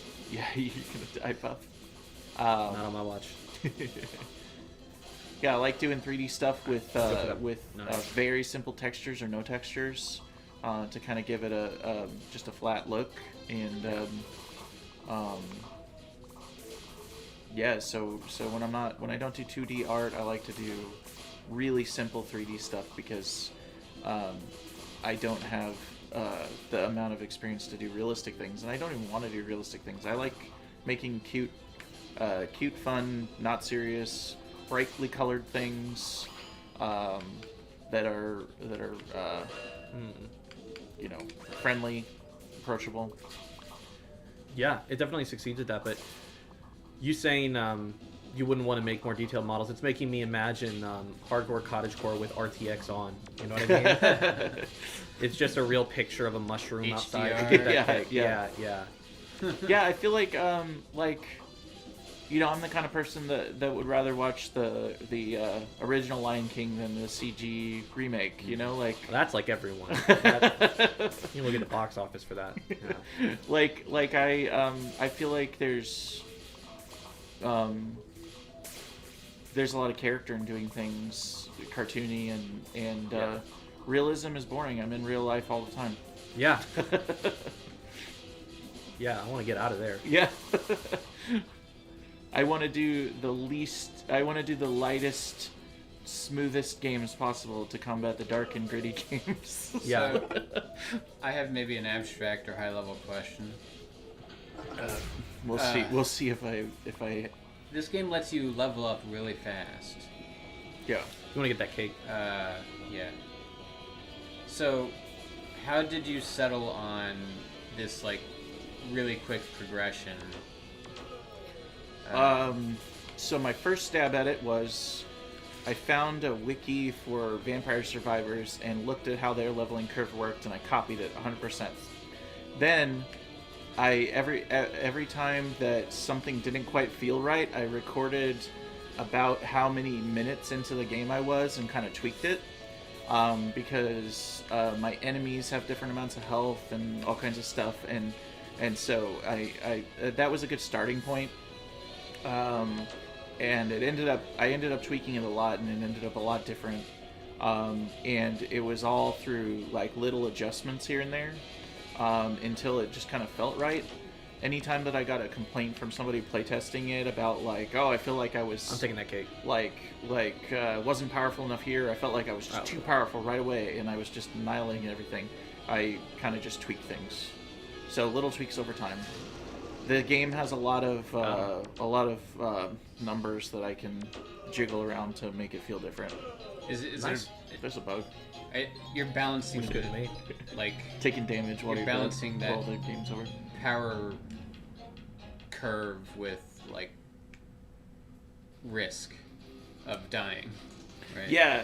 Well, the thing is like you, games are about making people feel powerful sometimes, and Yeah. this kind of game especially, it's like people call it a bullet heaven as like an opposite of bullet hell. Like bullet hell, you're avoiding all the bullets. Bullet heaven, you're creating all the bullets, and so you want to feel like you're super powerful, but you also want to balance that with tension, because like if you have a game like this with combat, if you want to call it that, I guess it's combat, but like if you have a game like this, you still want some tension. You don't want to just feel like you're invincible the whole time. So getting that balance right is really hard, and I don't feel like I've got it perfect. I just feel like I've got it good enough that it's fun, but there's still way more tweaking that could be done.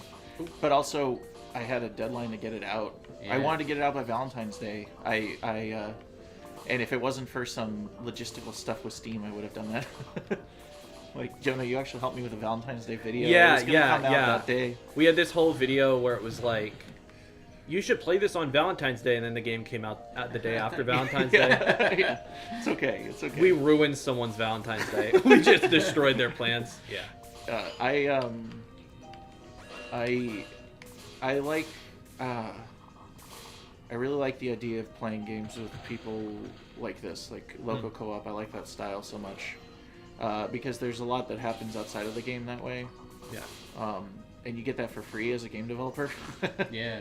It's kind of like when I worked on a card game one time that was co-op, and I knew that the game was successful and fun in some way when because it was a game about like me and two other people made it, and we were playtesting it a lot because it was a game jam game, and it was about moving in with a person for the first time, your partner for the first time, and you both have your own furniture, and you have to figure out a compromise of what things you're okay with having in the house, what things need to go.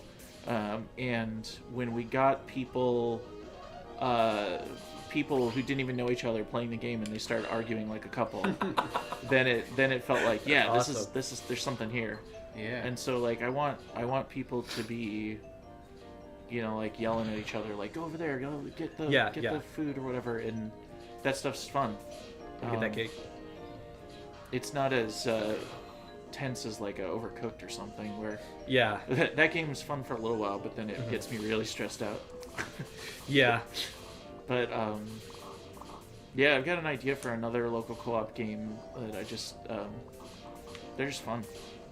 I think you're totally right about the extra interaction you get for free. My favorite anecdote about co-op was it was the developers of Portal 2 talking about their co-op mode and the reactions to it versus the single player.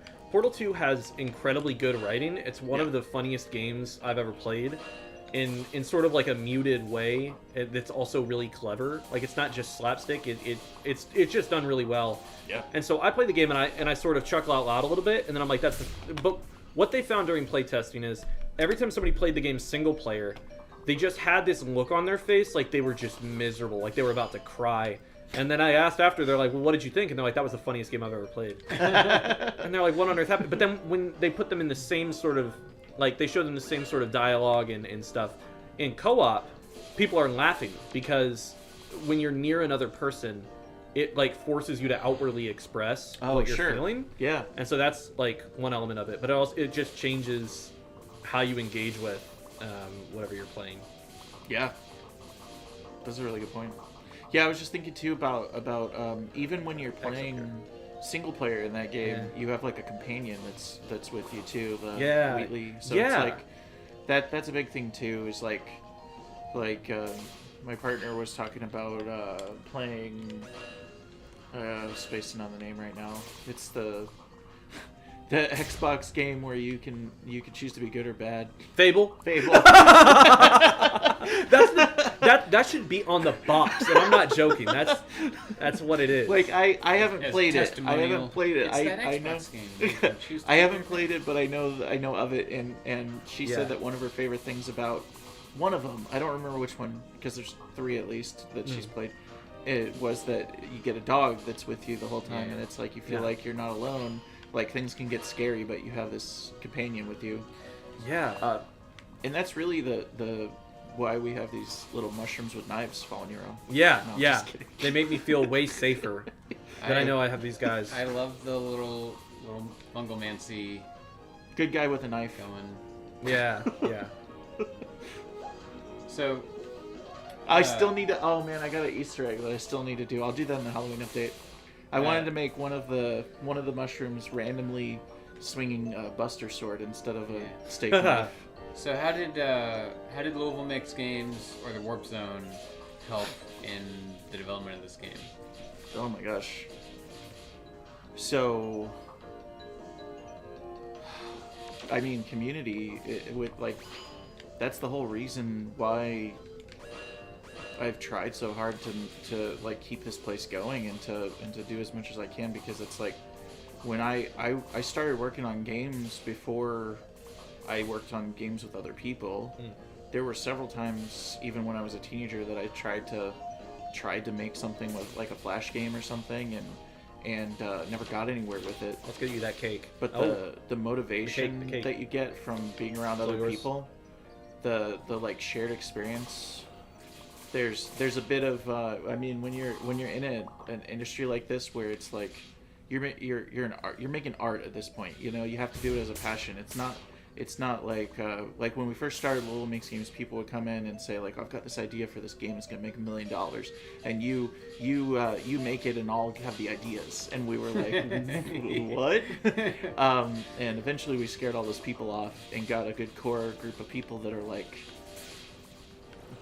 these people that are just the most creative people I've ever met, and they're inspiring all the time. Like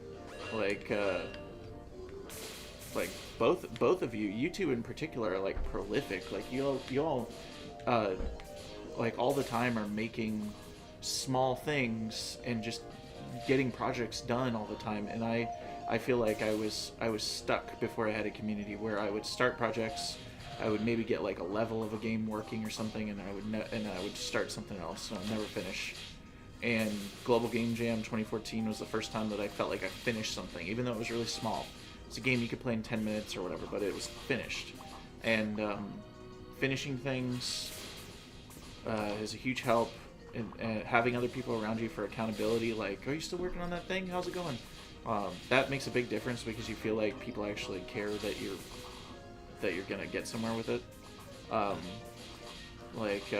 Being able to ask questions, like when a lot of people switched from using whatever engines they were using to Unity, that was a whole shift years ago. Learning Unity was really tough, but I had all these people around me that already knew it really well, and I could ask questions anytime, and people would just like sit with me and walk me through stuff and share code, like, oh, this thing works really well for that, or that thing's broken, don't do it. And then now with like everybody switching to Godot, I've got all like I've got a ton of resources with that too. Yeah, our Godot channel on the Discord is quite busy. Yeah. So. Like this same switch happened a long time ago with everybody going to Unity, and or like almost everybody, obviously, because you two here are like some of the only not Unity people. Yeah. But like just that cake. Just having people that are doing the same thing, bounce ideas off of, get help, seeing the cool stuff that people make is inspiring. Makes me want to keep going. I can second all that. Because it's funny, when I found out about Louisville Makes Games, I was like, oh, I thought I was the only one here doing this. That's genuinely what I thought was going on. I was just like, oh, I didn't know somebody else in Louisville was making games, let alone enough to make an organization. And so, I think I've said it before, but it's like, we do more outreach, and it's, like you said, we now have like people in Eastern Kentucky who are joining. So cool. And so it makes you wonder how many people there are who were like I was for like a year or two, where they're making games without any kind of support, and they're like, yeah, I'm the only person in 10 miles who's doing this, but they're wrong. Yeah. So there have been so many times when we meet somebody and they say they've been working on stuff for a long time. Like we get like two kinds of new people. It's like people who come in and they've been working on stuff on their own. They didn't know there were other people doing it, and then they find like home in that. And then there are people who are just getting started and they just want to like start from scratch and be around, and they're gonna really benefit from it, starting from the beginning, being around a community. Totally.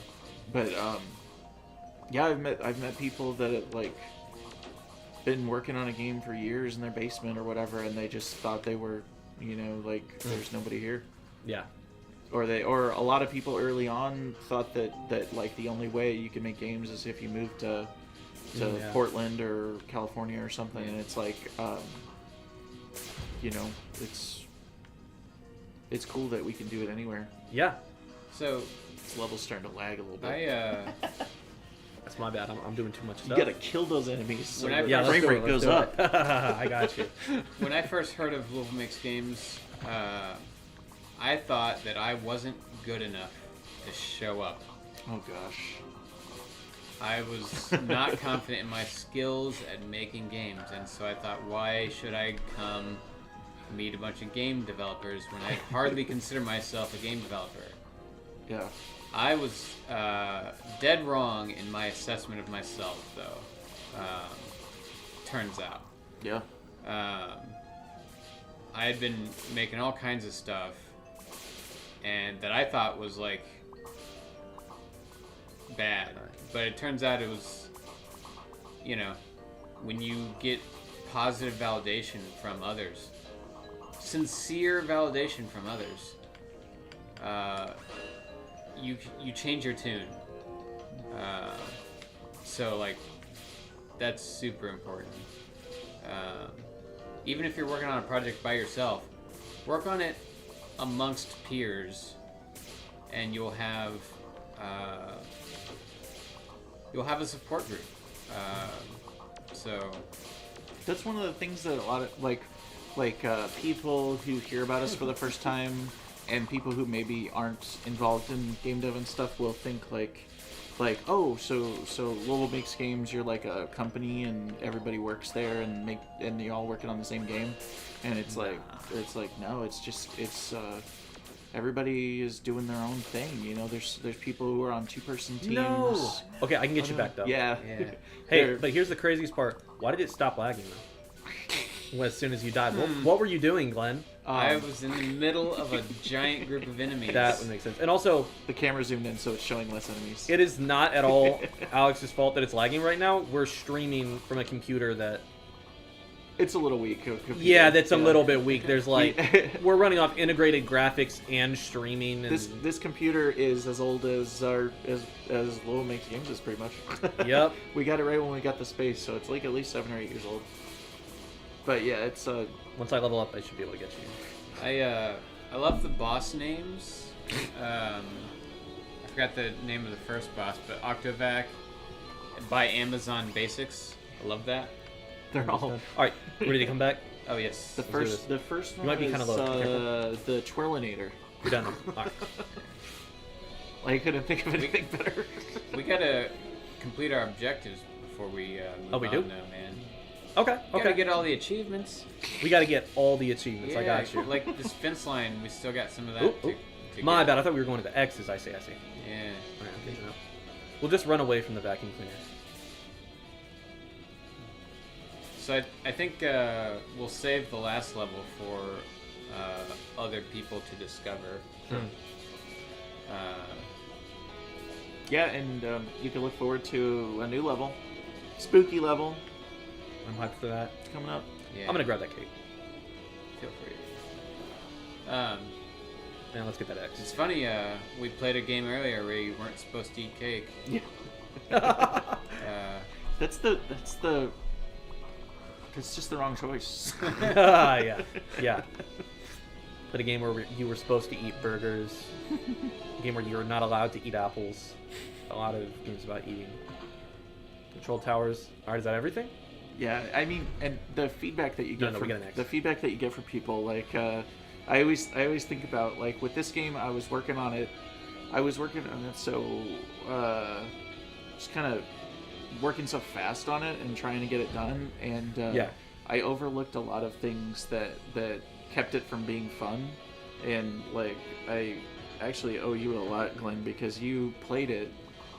You took some time to actually really play it and give me feedback, and your feedback was like very blunt in a good way, because it's like it made me realize that like the way that I had it wasn't hitting the mark. It just didn't feel right, and I made a bunch of changes after that, and that took the game from being like something that is like just okay to be something I'm more proud of. So that was really cool. Like, it's the feedback stuff is hard, because it's like when I first started out getting feedback, I would get very defensive, and I would feel like I put a lot of myself in my work, and so like it's like I feel like I don't know, for better or worse, my work is attached to how I feel about myself. So if people like my work, I feel good. If people don't like my work, I feel like something's wrong with me, which is a bad way to go about it. So I've gotten better at taking feedback, and I'm still trying to get better at giving feedback, because I still miss the mark on that a lot. Yeah. But it's like one thing that we do here is we've gotten used to asking I'll avenge people you. what kind of feedback they're looking for. And that's I think that I learned that from Mild Mojo, my friend Tim. like asking like, what kind of feedback are you looking for, and then they'll tell you like, well, because people always have in their head like the stuff that they're not going to change, but there might be some things they could change or whatever. Yeah. And also, some people will still say like, oh, any feedback is fine, but then they're really not ready for it. Yeah. So it's like both people have to have experience with giving and taking feedback for a while before it works. Yeah. And like when you gave me feedback, I knew that it wasn't you telling me, Alex, you suck. It was you telling Yeah. me like this game isn't fun the way it is, and here are some reasons why. And they were actually right. So Yeah. You're very good at giving feedback. We got a live example of that with forgetting earlier. It's a lot of helpful information. I feel like I'm. But also, I feel like I'm. I don't know. I Like, put too much. I think I put too much pressure on you with having you play such a difficult section live. Yeah. So that's partially on me. And I can also see. I see the feedback. You see the feedback, and then you see. Like, you see which parts are like, okay, there are other circumstances that are contributing to this issue. The fact that we're live, things like that. Yeah, So you yeah. compensate for like what people's experiences are. And the fact that I got 3 hours of sleep last night. Oh my! I was Please- thinking about. please I don't- felt so bad. Please don't. After don't you started playing, I forget about realized. that. I realized I was like, oh no, you were here till like 3 a.m. Yeah. My bad. But Yeah. yeah, I want to shout out my best friend Eve is in chat. Hello Awesome. Eve. Thanks for watching and Thanks. donating. Thanks for joining. Yeah, I saw. Your pixels are on the board. And they gave the pixels too. Awesome. Yep. I made them do all of that. I forced them at gunpoint. I watched them on Discord do it. Yeah, Hello. there's a Discord. It's a Let's, if you're having trouble finding it, that's because we did like on the Discord on the website. It's because we did like a full page takeover. So let's quit the game and I'll show you where it is on the Sure. website. Because right now the whole homepage is all about Give for Good, but you can hit the home button at the top. And it takes you to our normal time of year homepage, and then there's new here. Join the Discord server, and the Yep. Discord server is open to the public. You don't have to be in Louisville. There's even a role for elsewhere if you live somewhere else, but it's mainly for like people in this Kentucky community. We've got Louisville Makes Games in Louisville. We've got Run Jump Dev in Lexington, which is actually three years older than us. They've been around like 13 years now. That's crazy. And I basically like copied what they did and to figure out how to make a meetup. But there's some really great people. There's Game and Dev, I think it's called, in Richmond, and then there's a new group that's like an Eastern Kentucky group that's starting up, and I'm super excited that like these little pockets are opening up. Yeah. Maybe in another 10 years, we won't have so many people that don't know that there are other game devs here. Yeah. So, I just want to give a quick spiel about what we're doing. Proto spiel. So, theme to Scott. He was in chat asking for one. Um, Shit. No, you're all good. I think it's the perfect time. today is Give for Make one up Good. if you got to. It's a day of giving. Happens annually. It's an event that the Community Foundation of Louisville puts on for nonprofits in Louisville to fundraise. Check something. And so we're participating, and that means that when you donate, there are chances for matching donations from other organizations. There's some prizes we can get for number of donations and things like that. Currently, our goal is to get, I think, it might have increased at this point, but we wanted 95 donations. The more donations we get, the better chance we have of getting a prize from the Community Foundation of Louisville of $2,500 in addition to what we've already raised.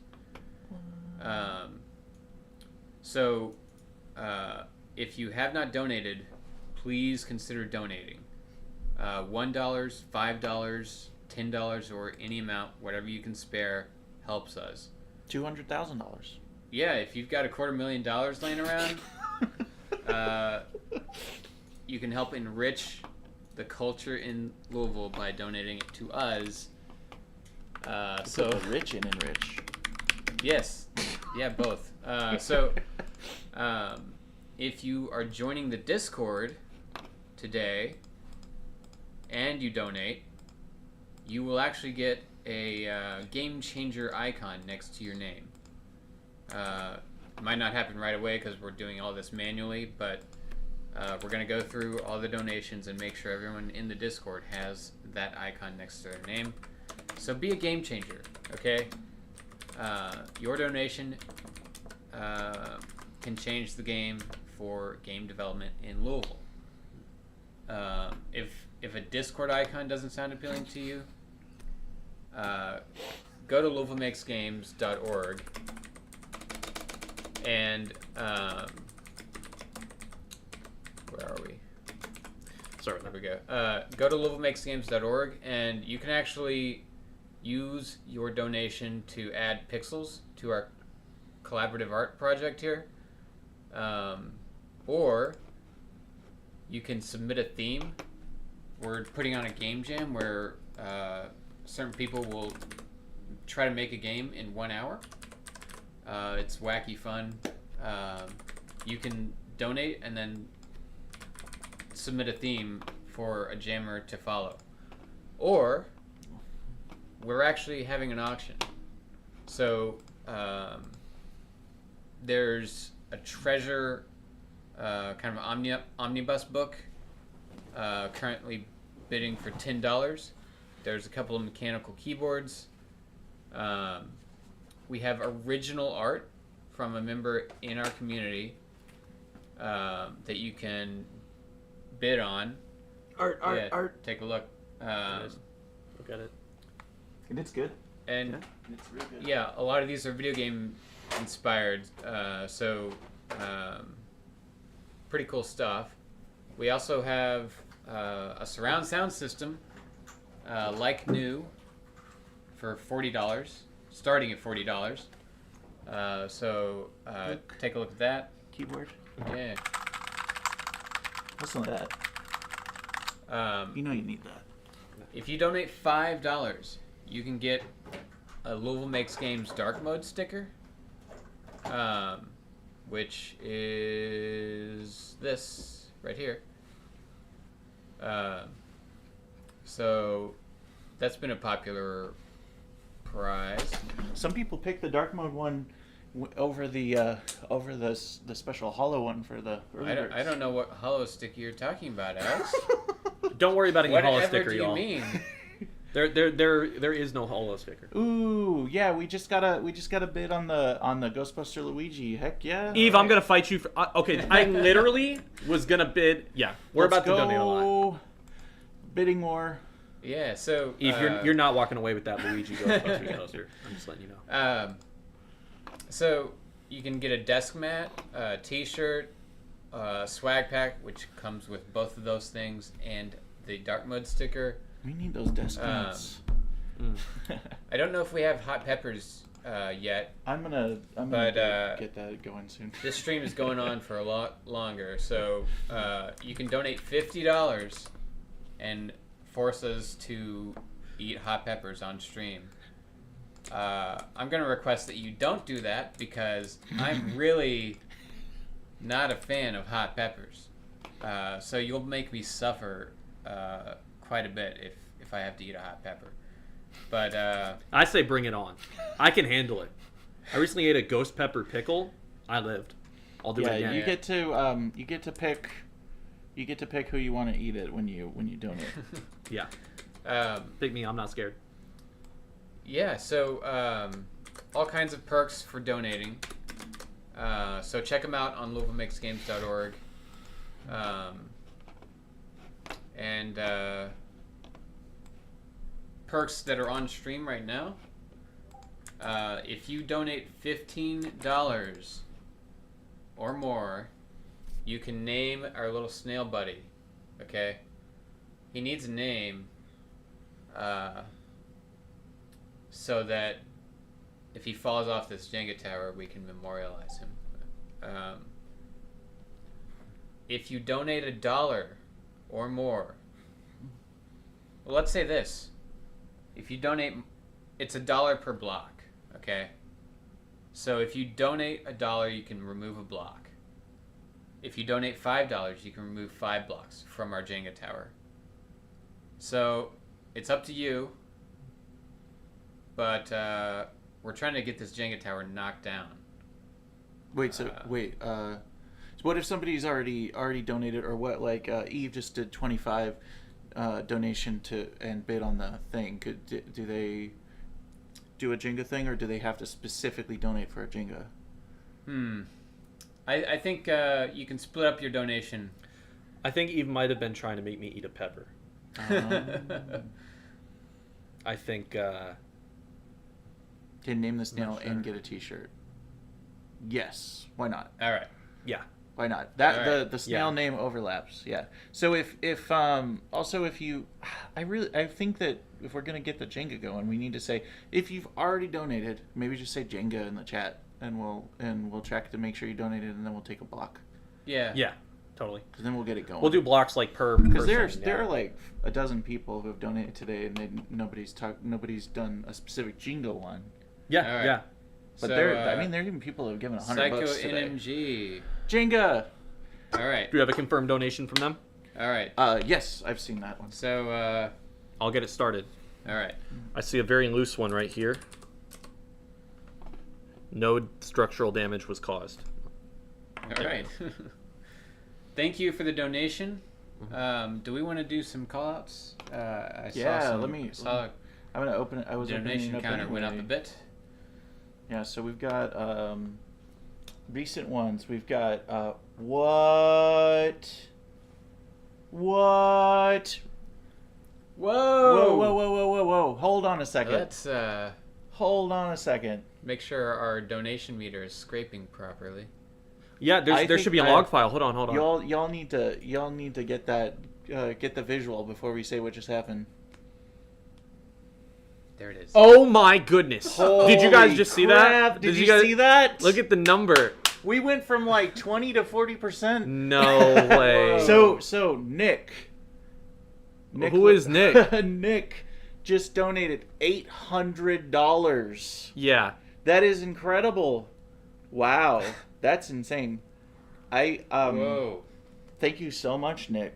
Nick just take the whole website. Oh, Nick at Null. Null is, oh my gosh. Thank you so much. I don't know if you Nathan, There's another if Jenga. you I'm gonna go ahead. if you spread the word, thank you so much, Nathan, if you did this. So Nathan's publisher Megan, I got your Jenga. is Null. Null is the Okay. publishing company that just got Chain Staff and wow. That's so awesome. I'm We're going to like- be seeing Shane Staff later tonight. Yeah, we're doing Chain Staff later tonight. Yes. Nick from Null, thank you so much. That's amazing. Like, that's so cool when you hear about, okay, so there are so many stories about like when you're in the indie game space, there are so many stories about publishers. And like you hear bad stuff sometimes, but also like this is an amazing thing. Like if you're a game publisher that publishes indie games and you're donating to a community like ours, I feel like you're like really understand and you actually care, and that's so cool. So thank you so much. So awesome. Yeah. Wow. So awesome. I don't know what to say. Hey, That's just nuts. everybody who's like in we this got stream, having 16 peppers. everybody who's in No. No, I'm not gonna be that thankful if you kill us too. Yeah, then we're even. We haven't. We never. What is it? I will suck it up and eat it as many peppers as I can. Oh my gosh, that is. Oh my gosh. So, Chain Staff. Oh, it's not on Steam. you Oh yeah, got a typo, man. they've got a There we go. So, I had it definitely from have a Steam. Steam page. There it And is. you can also pull up the Null page. Let's do a little plug for them because that is Yes. so generous. Wishlist this game on Steam immediately. Everybody who's in this stream who has a Steam account, first thing you got to do. And Nathan, if you're watching, thank you so much for Look, no video games is in here. Yes. This game, we will be interviewing the developer and playing the game later tonight. that's Yep. right. Yep. So, yeah, stay tuned for that. We'll be here all night. Yep. This, I mean, like I was feeling good after our internet came back on, but this is This is a huge deal. great. Yes. Thank you all so much. This is So, them. so let's we got Jesse. Mm-hmm. Jesse donating. Thank you so much. You're make sure that you go to the website and claim your sticker. We got Eve donating and using that donation towards bidding on original artwork from Justin. The best Justin is his handle on our Discord. Awesome artist, game developer. He's working on. He made a promotional like a promotional thing that is a Game Boy game. So that's really cool. We got Justin Moore with $50. Thank you so much. We got Zach. Thank you so much. Zach is unless I'm getting the Zach incorrect. I think Zach is also in our Discord and is a really great artist. Robbie Cooper. Robbie Cooper is like done so many game jams. If you want to know about game jams, you should talk to Robbie. Griffin Rogers. I know Griffin Rogers. You follow me on Instagram. Thank you for joining the stream. I don't know if you're still here, and thank you for donating. I know you saw my story. We went to Bellarmine and had a bunch of communication classes together. Haven't talked in a while, but thank you, man. I appreciate it. Yeah. So That's awesome. Nick and the others who donated, check out our prizes on LouisvilleMakesGames.org. Yeah. Claim some of them. Yeah. Yes. And if you want us to pull a Jenga block, Nick, you've got a lot of Jenga blocks. I mean, we'll just put it back in the box. Just say Jenga in the chat whenever you feel like it. Yeah, the best thing for Nick to do also, we've got our pixel art board, right? And if you spent $800, you can fill up a lot of our pixel art board if you want to pull that out. You could do some high So def. You could do some let me go there. We could get some Nate, Sega Saturn sprites. Yeah. Like that, like high def pixel art. Yeah, So $1 per pixel. You know, You it's get 800 pixels. It's kind of a manual process, but if you go to this Piskel's free online pixel art tool, you can quickly make some pixel art and then save it out as a PNG file or something and hit the upload your pixels button, and we'll get it added to the board and get this community art piece going a little more. Or if you just want me to put a giant Null logo on there. Yeah, we can just do pixel art of the Null logo yeah, for I could just slap that on there for you. Something like that. So I think it'd be cool to watch the Change Staff trailer on Steam. Let's do it. Let's do it. As a kind of preview for later on tonight. We can set it to screen no mic. That'll mute us. Yeah. So that still says Mike. Oh, okay. We still have the mic live.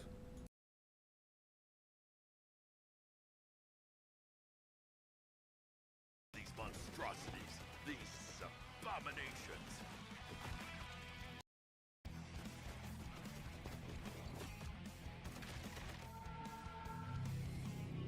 Sergeant Verlet is a walking corpse, but that parasite turned him into an ungodly weapon. And I'll be damned if we don't use him against our enemies. Hey, I'm sitting right here. How do you feel, son? Like I got a big alien bug on my head, sir. Then buckle up, soldier. Your mission is to bring pain to these monstrosities, these abominations.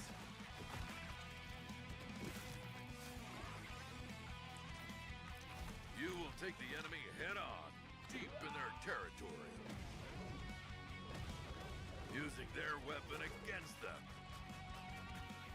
to deliver one simple, bloody message. Earth is off limits.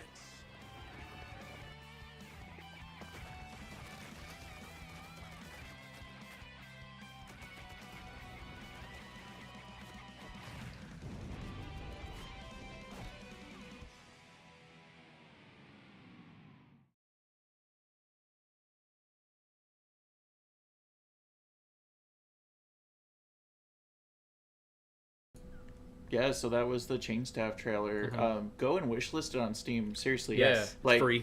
just like Add it. Nathan does so much for our community, just as like a mentor, giving us feedback on stuff, and he That's has true. years, it's way more years of experience than we do, and and he gives all kinds of feedback. Like seriously, if you ever have the opportunity to ask and you want somebody to like really give you feedback, it's going to be real, but it's going to be really helpful. So, Yes. Great mentor in the community, and we appreciate that. Yeah. Also did a cool video promoting this event that we put on our Instagram, Twitter, TikTok, all those places. So you'll see him on there too. So yeah. Yeah. And get Chain Staff when it comes out. Yeah. Do it. Yeah. So I wanted to say thank you again, Nick. Chain Staff was made in southern Indiana, hopping a skip away from Louisville. Yeah.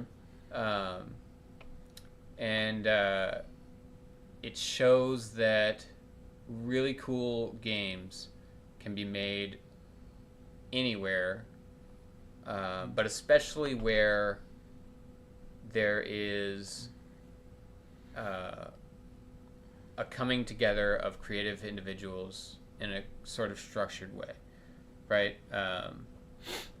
If you act collectively,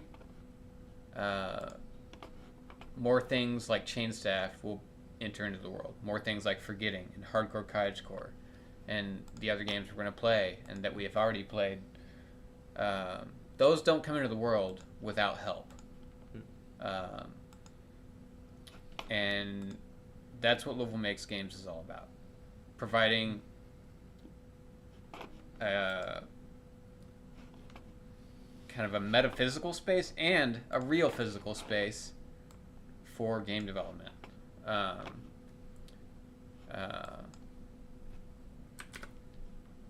And it almost sounds a little dorky to talk about video game development, because I feel like it's, to the outside observer, that's sort of a nerdy niche thing.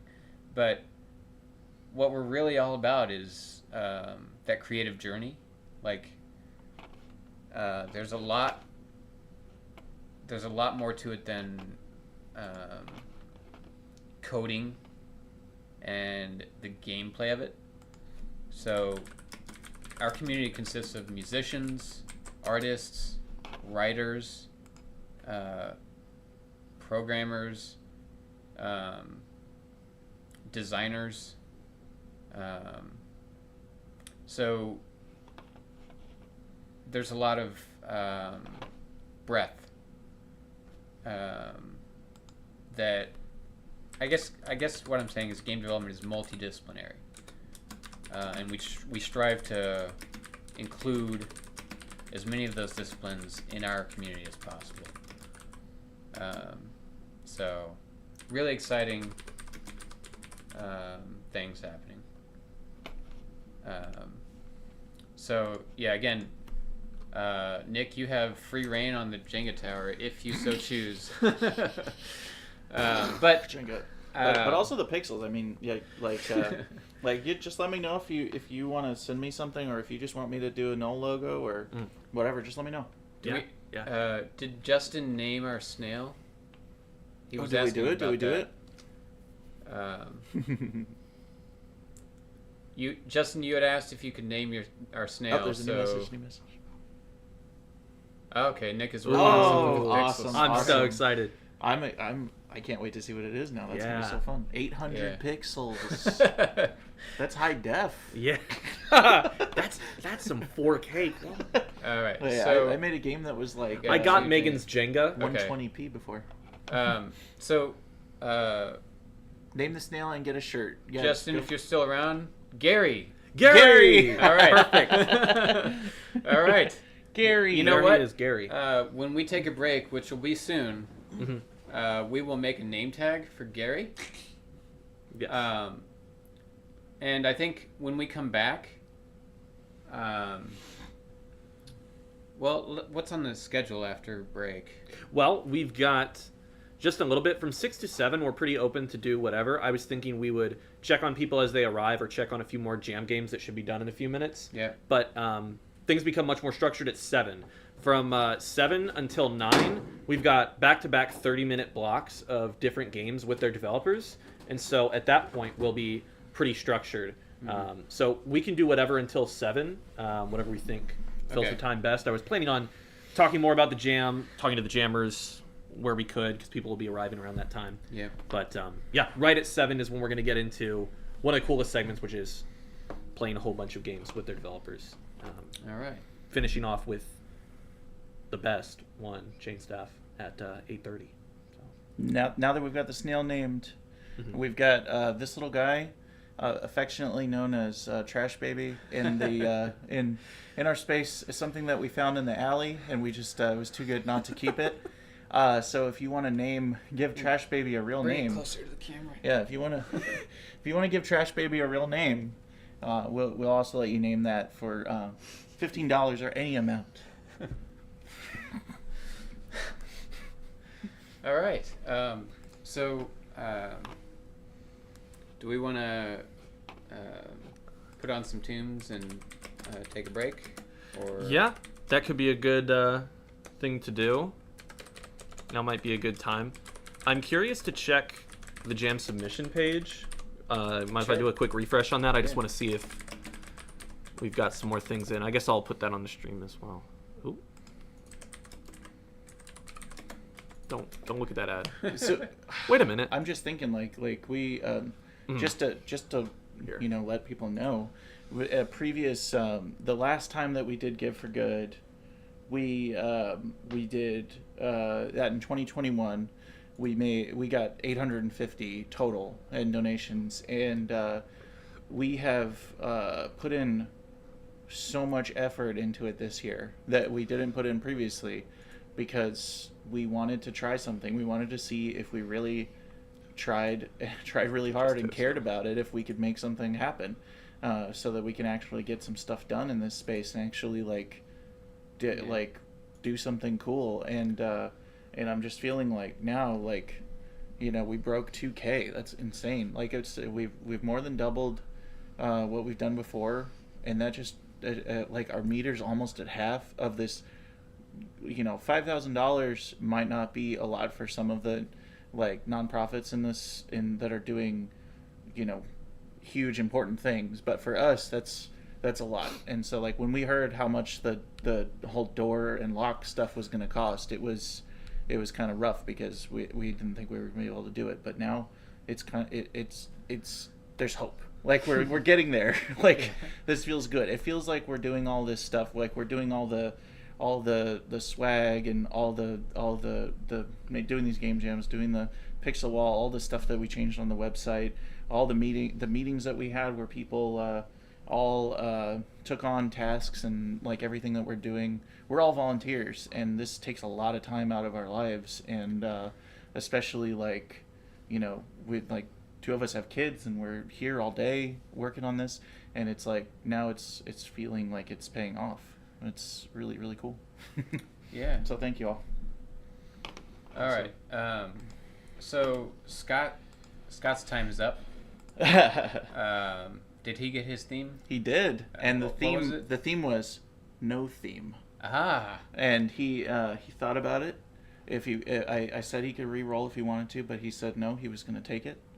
Maybe do something meta with it. So we'll see. We'll see what right. happens. All right. So Scott, if you're on the stream, pencils down. Making games with pencils. If you can alert him on the Discord to Yeah. stop, maybe we'll play his game later on. Yeah. Yeah, at 9 p.m. we've got a scheduled timer, probably a little after, so we can let Chain Staff and the other games have a little bit more breathing room. We've got a designated time where basically everybody should be done with their jam games, so Yeah. we'll see all the results later tonight. All right. So I think we'll head into a break of maybe, well, however long it takes to get dinner, and then we'll be back. We'll put on some tunes. Yep.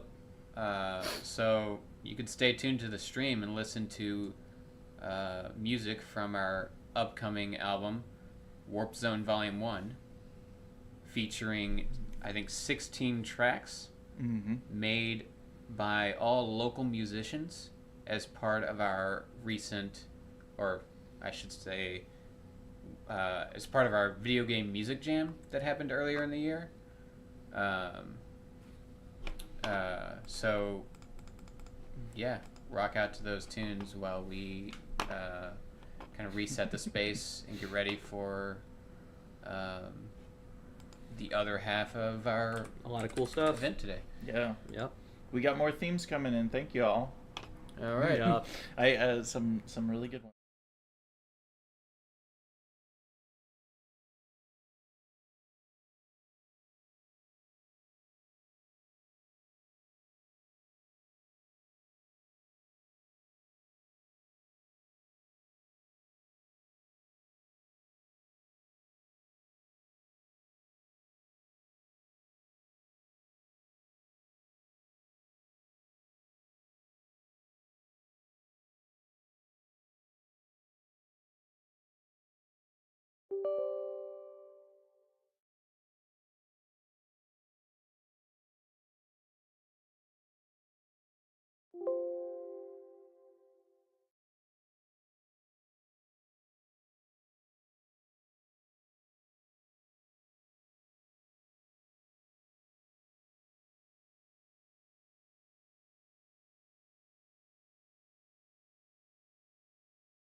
claro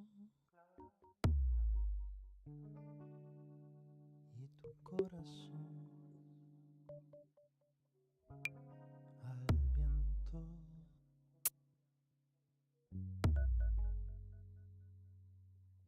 Lluvia cuando amanezca, dime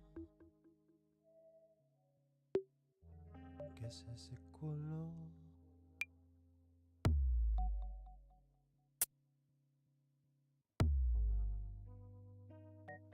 Mañana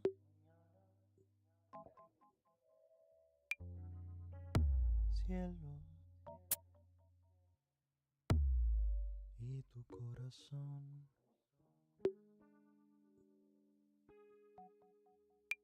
Dime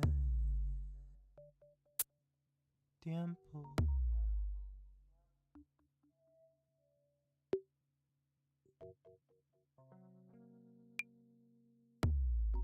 Quiero ver tiempo. Cielo, lluvia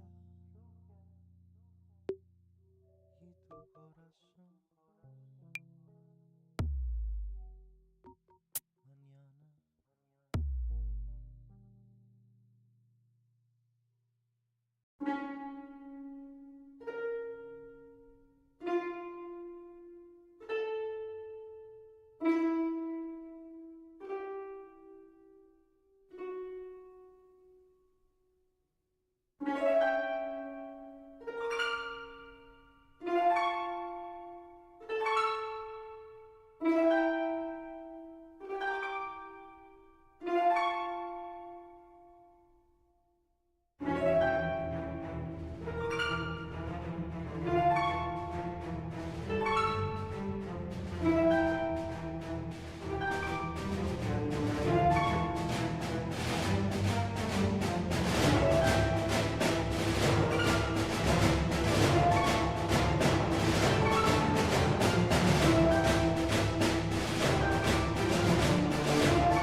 1,000 years ago, as the sun set on the 22nd day of the 3rd month in the 2024th year of the Common Era, in a small city called Louisville, Kentucky, there was a puncture in the fabric of space-time.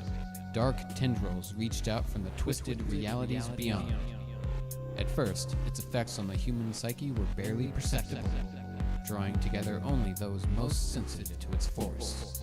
People under the dominion of the void found themselves feverishly set upon the act of creating. Their creations seemed to give shape to the puncture, and it grew and grew. Soon, people all over the city and beyond began to feel the call of the void. The puncture grew into a tear, and then into a gaping maw. From the few artifacts that remain of that ancient time, we have learned that the people called this ever-growing void the Warp Zone.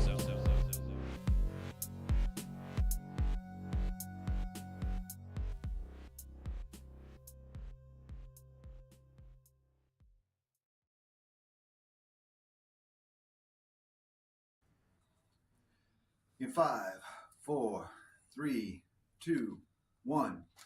Woohoo! The birdie go. Woohoo! It's like fishing in snow. Shut up, little birdie, you scared the fish.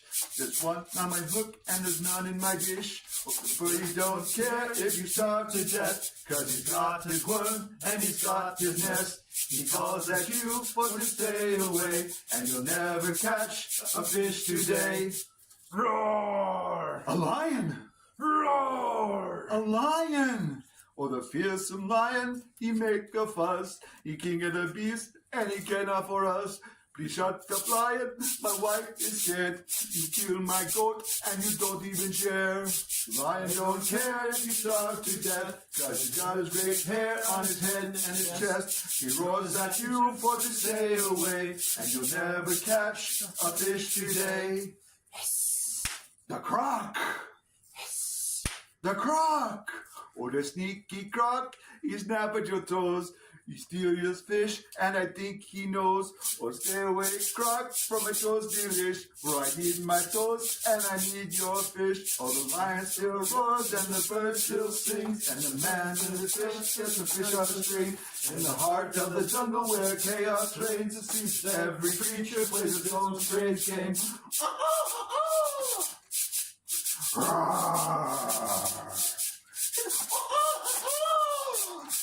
And in the funny jungle where the creatures sing, it's a dance to live, get a fish on the string. If you can't get a bite and you don't mind cow, pack up your bowl, go McDonald's now.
we definitely gotta kill him now.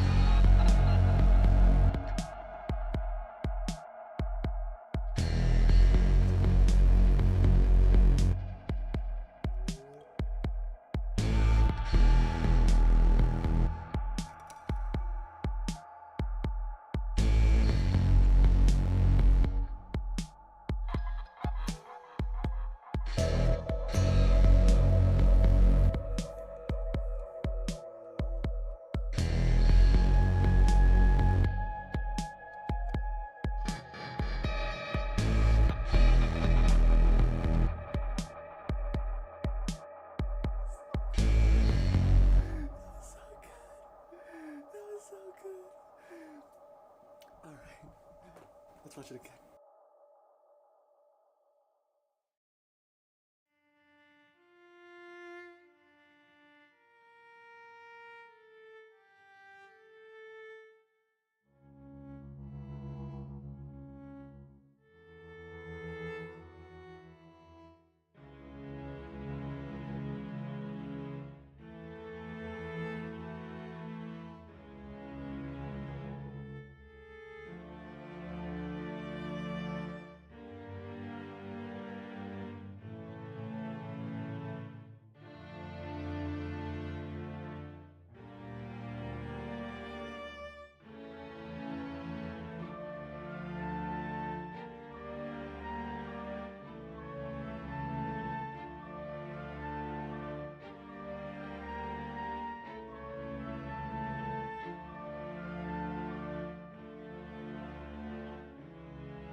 keep an eye on that.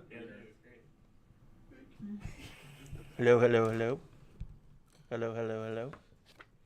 Hello, hello, Seems hello. alright. If you're trying to do guitar, you might do the cardio direction. Did you change it to cardio? I did, yeah. Okay.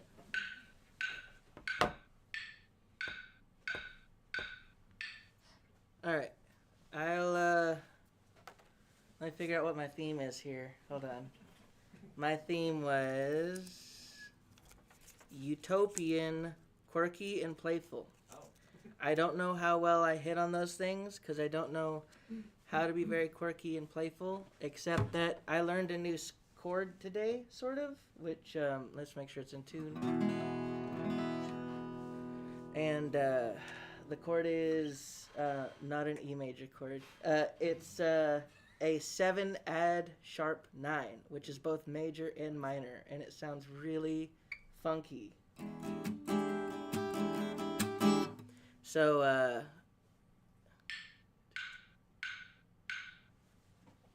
here we go. It's about a minute long, so it's not that long.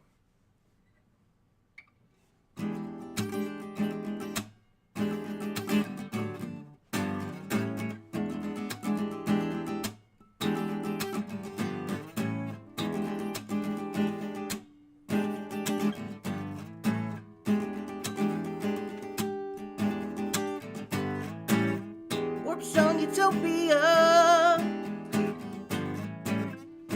We do game dev and stuff. Warp Zone Utopia. We do game dev and stuff. I've dreamed that since I was just a child, that I could please some strangers, make the games I like to play, give a false sense of danger. Here we are in these four walls, making all our art here. Ask me what this place is called, and I will tell you it's the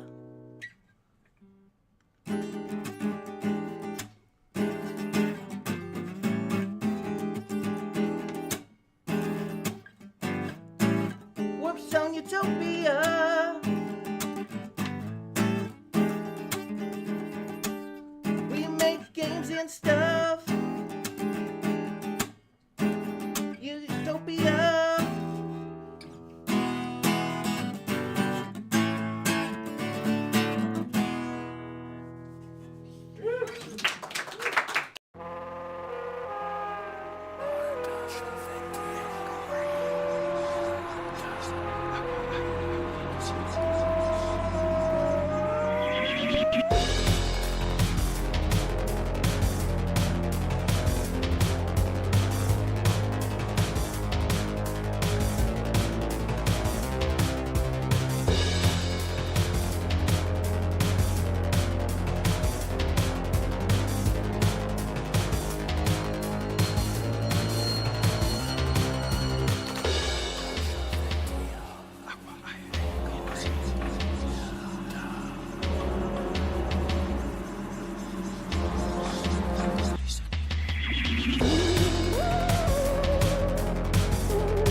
all the time. I just need to get you the right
Hello, everyone. We are back from our break.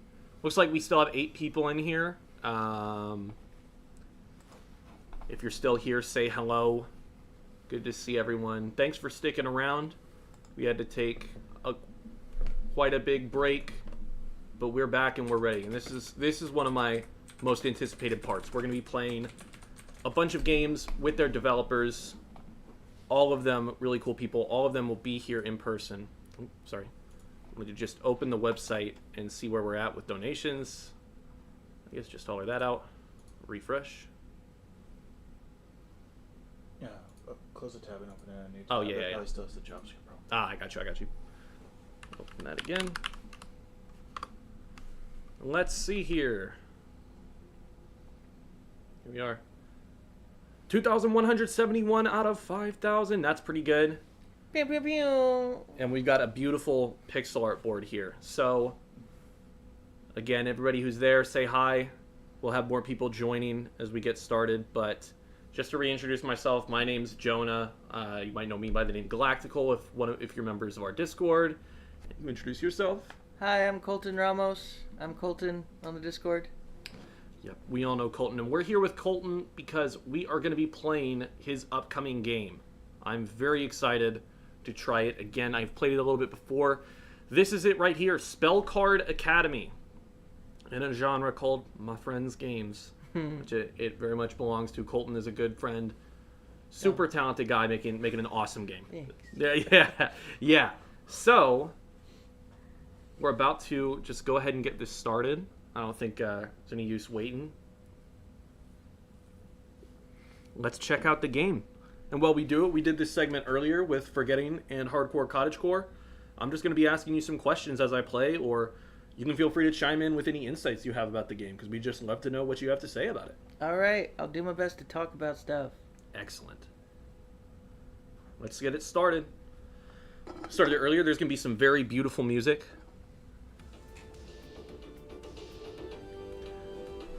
Let me read this disclaimer. So this is an early version of a work-in-progress game. The game is not out yet, but you can wishlist it on Steam. We've called that out a lot on this stream, but please do look up Spell Card Academy on Steam and add it to your wishlist. It's free to add and helps out a ton. This is an early version of the game that we're playing. It is not a 1.0 release, and like he says here, add it to your wishlist.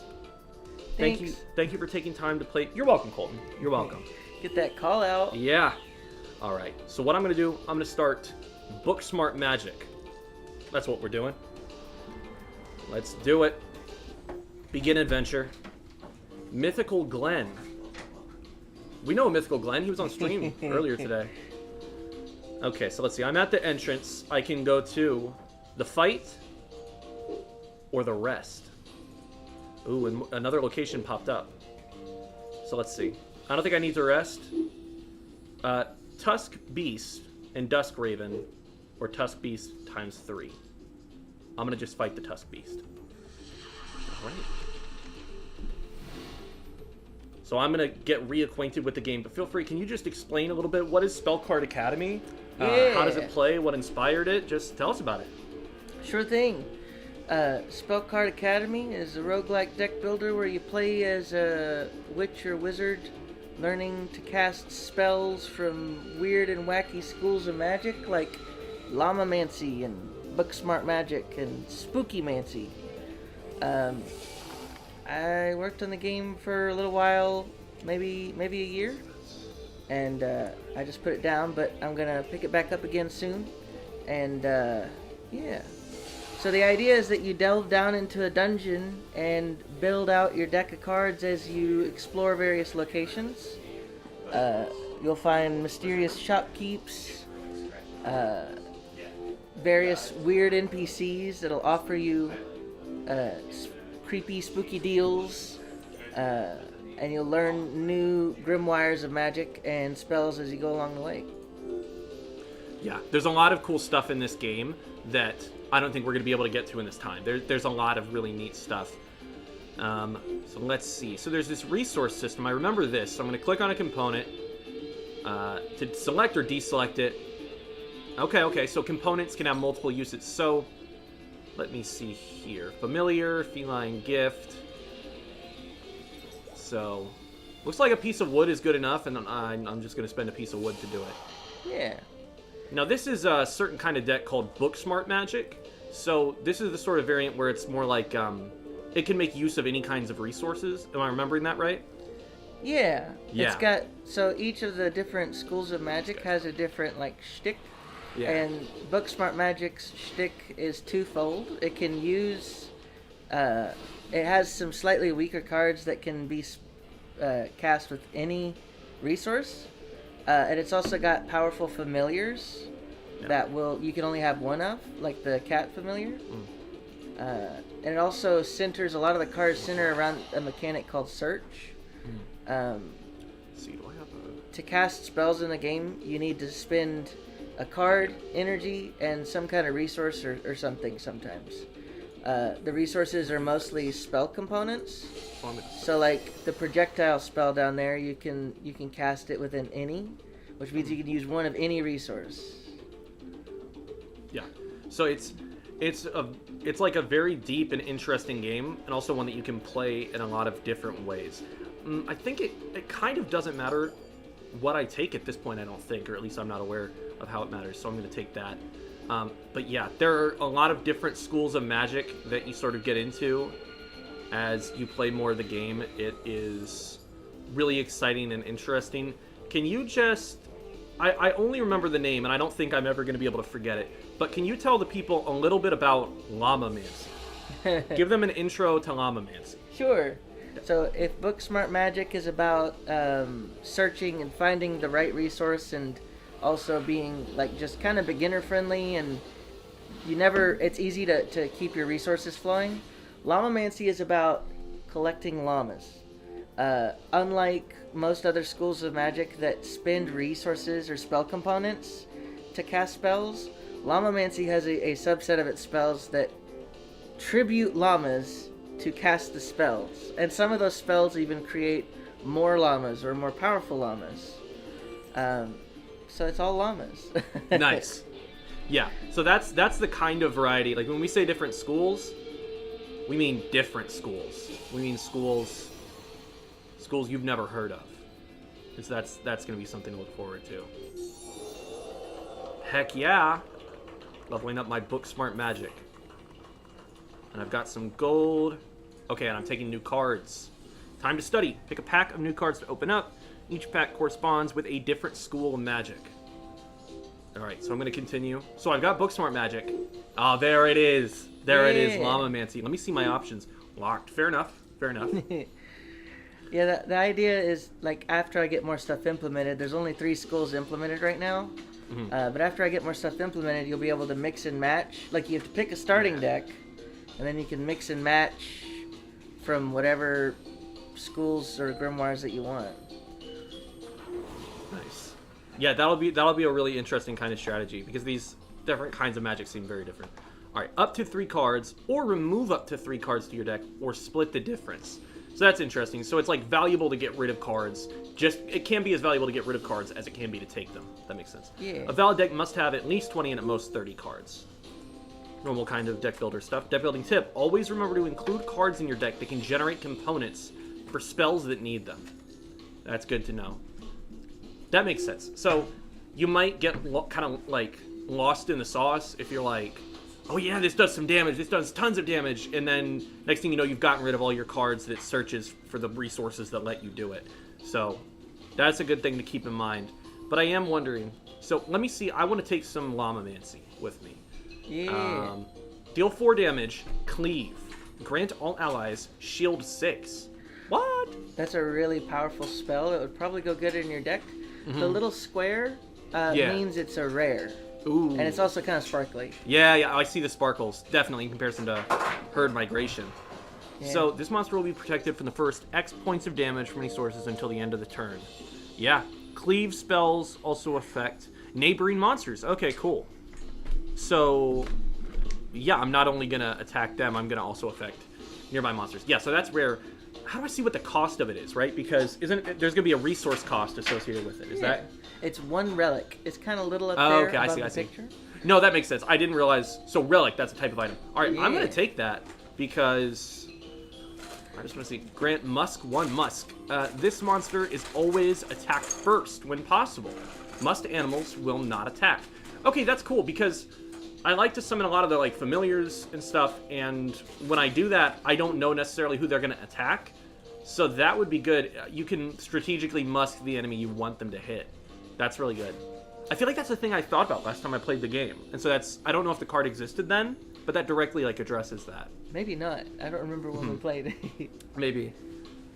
And I'm just adding Llama-mancy. I've got room for it all. Under the infinite possibilities of the universe. Nice. Within that understanding comes a wave of crushing anxiety. Adulthood. That washes over you like a roiling storm. Was it worth it? I don't know. We'll see. We'll see if that was worth it. That's really good. I love those kinds of encounters. I think I've seen you working on those before. Ooh. So you just got one good card and one bad card. Sometimes these will give you like the events or the encounters will give you cards. Some of them are good, some of them bad. Most of the time they're one use. So the bad ones don't stay around and the good ones don't stay around either. So thought, gain 1 energy, draw 5 cards. Single use. So it's basically just a free add 5 cards to your hand right now. Yeah. That's really good. And it's a 1 use. I'll keep that in mind. Mired Mind. Single use, hex. Discard 2 cards. Single use spells are immediately and permanently destroyed once played. Okay, so that's just this card. Hex spells cannot be removed from a mage's deck except by playing them during combat. Try to get rid of hex spells. Okay, so I just want to use that when it wouldn't be too big of a deal. Yeah. Or else it's just going to waste spots in my hand. All right, cool. That's really interesting. Not only the encounter, like the story and sort of interaction aspect of it, it's really similar to FTL. Somebody said the stream froze. Check the stream. Yeah, we would have to check on a second monitor. Is one of you able to check the stream real quick? Yeah, 1 second. Thank you so much. I think we might be back. We've had intermittent problems. Someone said exclamation mark donate. Thank you, Wilkshake. What we're doing right now is to donate, you can go to LouisvilleMakesGames.org. We've got the link up in the top right there. We are doing a fundraiser, Give for Good Louisville. We're a nonprofit in Louisville. And I'm hearing the stream is good, so you're hearing all of this, hopefully. But yes, you can donate there, and it's going to update that live counter. We appreciate every bit people give, and we have a lot of cool rewards for people who give. So thank you all for that. Back to the game. Fight. Hope you're ready for a fight. So we got a Tearfang Hyena and another Tearfang Hyena. Let's do this. Oh no. That's a lot of Tearfang Hyenas. Most definitely. Cat Familiar. Draw 1 card every turn. So 1 extra card every turn. Search 5, draw 1 cards. I like getting Familiars out right at the beginning. That always feels good. So, Cat's going in. I've got the plant to pay for that. Pet Rat's going in. So we got all those set up. And then I've got 1 more energy. I'm going to have to pay my last resource. But I'm putting this guy in. I want a wall in front of me, between me and the monsters. So I'm risking it. Smart. Oh my goodness. There's the cards. All right. Who knows if this is smart? You know, I'm just trying things, seeing what works. All right. Well, they got my rat, but that's okay. So I feel like with Mired Mind, the strat for this is that I've got 3 energy. Uh-oh. YouTube is working. YouTube is working, though. Okay. I think things are good now. Thank you for letting us know there was an issue, though. So I want to use the 2 cards that I think are going to be good, and then use Mired Mind on my 3rd turn. Heal Allied Familiar for 10. See, I feel like I want to know if these guys have a max, right? So, if this guy has 6 health, and I heal him, is he going to get to 16 guaranteed? Or is he going to... Okay. They do have a max. Gotcha. The heart fills and unfills, too.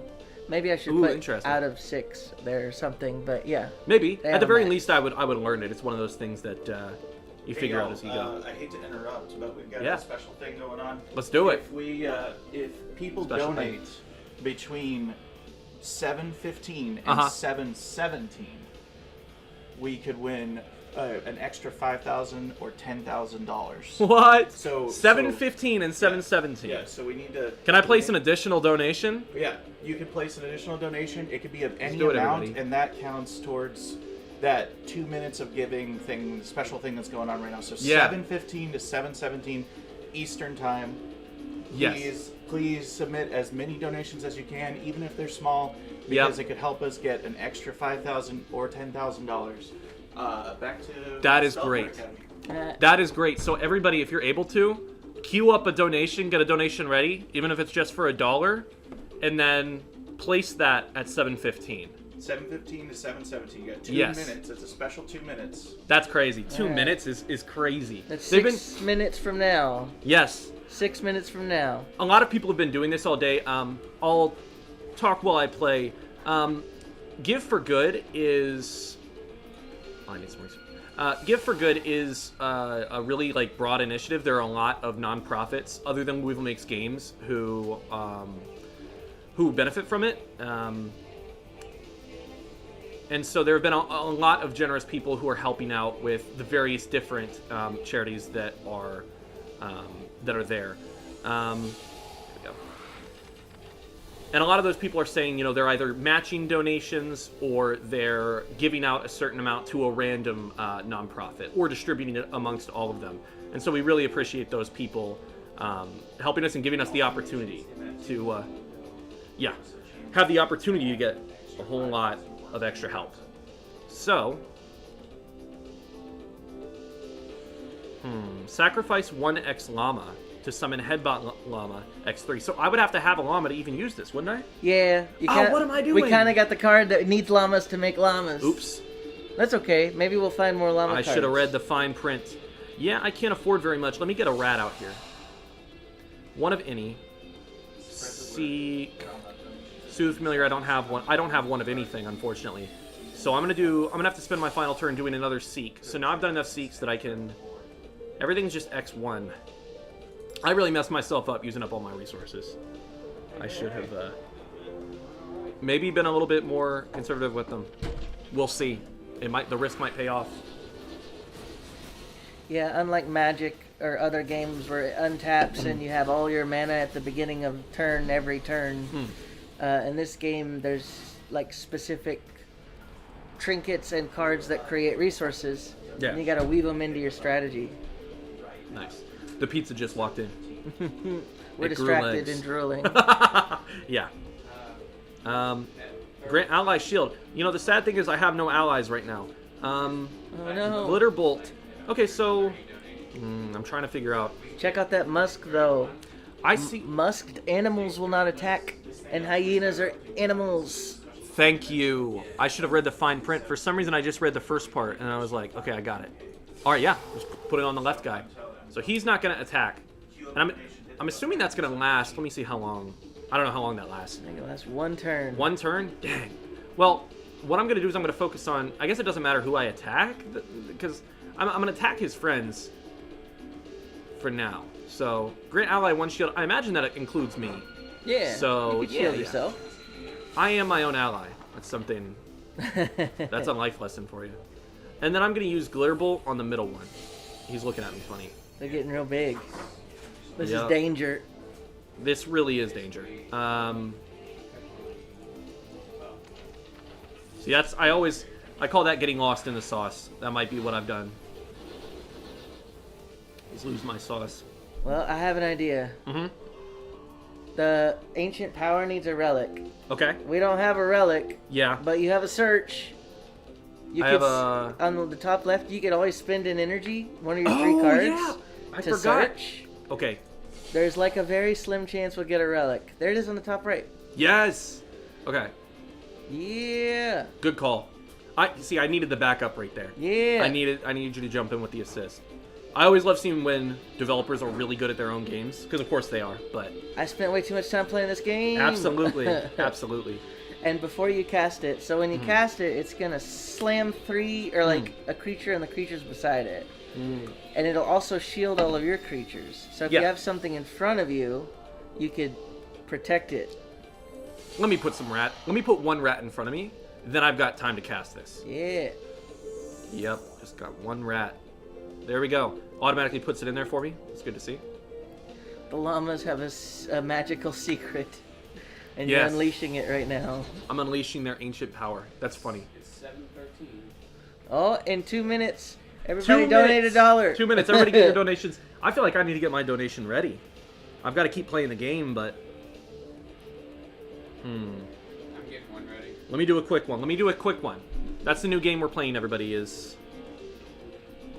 Everybody go to LouisvilleMakesGames.org.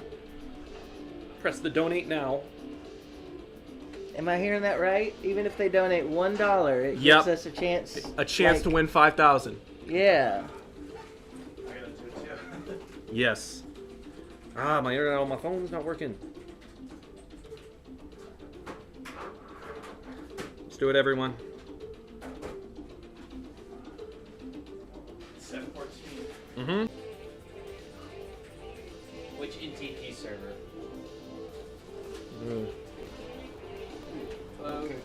Yeah. Hello. Oh, sure. By all means. There's pizza too if you want it. Help yourself. There's like different types. All right, I 7:15. get the plates. I didn't get the plates.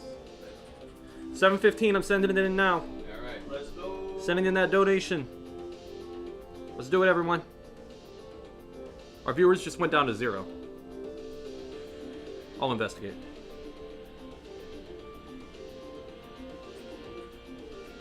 All right, it was sent in.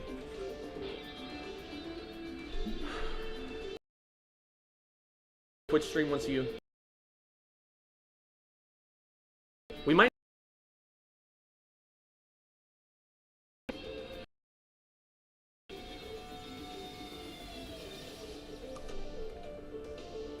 It really does say. I see 12 people looking at Twitch. Okay. Okay. I just. Hit the button, donate. I hit it. It's hit. It's hit. I hit it. Everyone who's watching, donate immediately in the next 60 seconds, and we have a chance to win $5,000. Just donate $1 or more. All right. Got mine in. Yes, got mine in as well. Hurry, everyone. See, we got 13 people watching now. Thank you, everyone, for watching. As soon as it hits 7:17, we're gonna keep playing the game. But go to LouisvilleMakesGames.org. Donate $1. Donate another $1 after that. Donate dollars one at a time, I think. That's how it works. I'm not sure. All right, I got my $1. How much you just spent on Astrobot? You can spare $1. Yeah. Astrobot's worth it though. Donating here is worth it. Astrobot looks good. That game looks great. All right, it's 7:17 now. I'm gonna go ahead and end this turn and most likely lose. We will see. We will see. Whoa. Oh, no. We're up to 2363. Woo! Yeah, I'm seeing that on the stream. 2363. Defeat. Continue. Well, It's so sad. Well, we've tried. we've got a few more minutes with you. What I'm thinking is, do you want to begin a quick adventure? We can see what you can do in 10 minutes? Sure. Why not? We'll see what I'll we just can hand do. you this mouse. Maybe you could start with Llamamancy. Up to you. Yeah. Let's see Llamamancy from the Let's top. start with Llamamancy. Absolutely. I'm gonna begin a new adventure in the mythical Glen.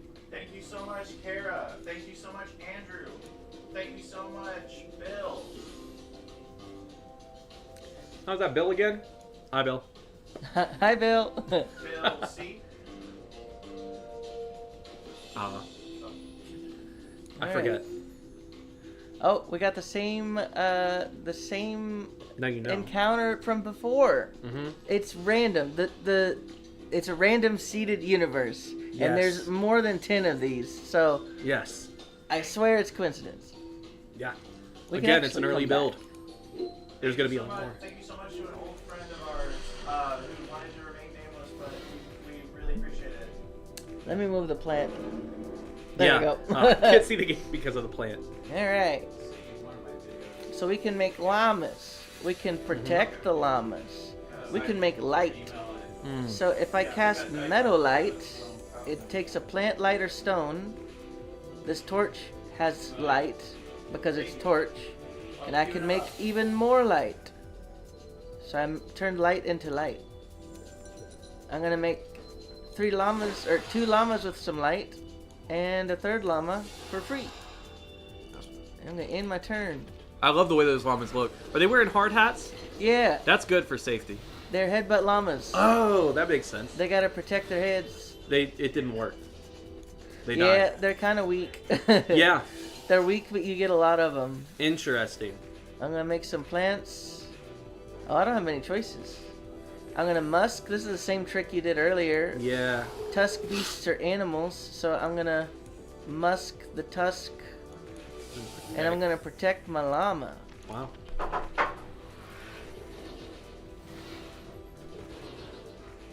Here we go. So this is the card you drafted earlier. Herd migration. Yeah, now you can actually use it. You sacrifice 1 llama. It's telling me that how sacrifice works. Yeah. Sacrifice 1 llama, get 3 more.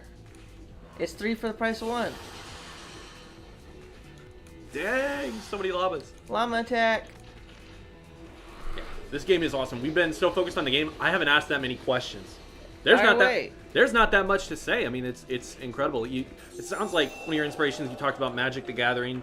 Yeah. Any other particular other games that were inspirations to this, whether it be like card games or video games? This is actually like the grandchild of a game I started a while back called Hex Monsters. I remember that. That I never finished because I wanted to make a game that was way too big and multiplayer, like everyone do. But that game was inspired by here I could pay 100 gold to reveal the whole map. Oh, that's cool. I'm gonna do it. Yeah. I'm just gonna find. Oh, here's the shop. But anyways, I was inspired by. I played a lot of Hearthstone as a kid, but also Magic: The Gathering. I just always want to play games like trading card games cooperatively, or like fighting against a computer or something. I don't like playing against other people. It's stressful. yes, that makes sense. But you can and be kind of permanently attached to your characters. You continue going down into the dungeon. Like you can get to help you search for new resources. I wonder if because on the stream and like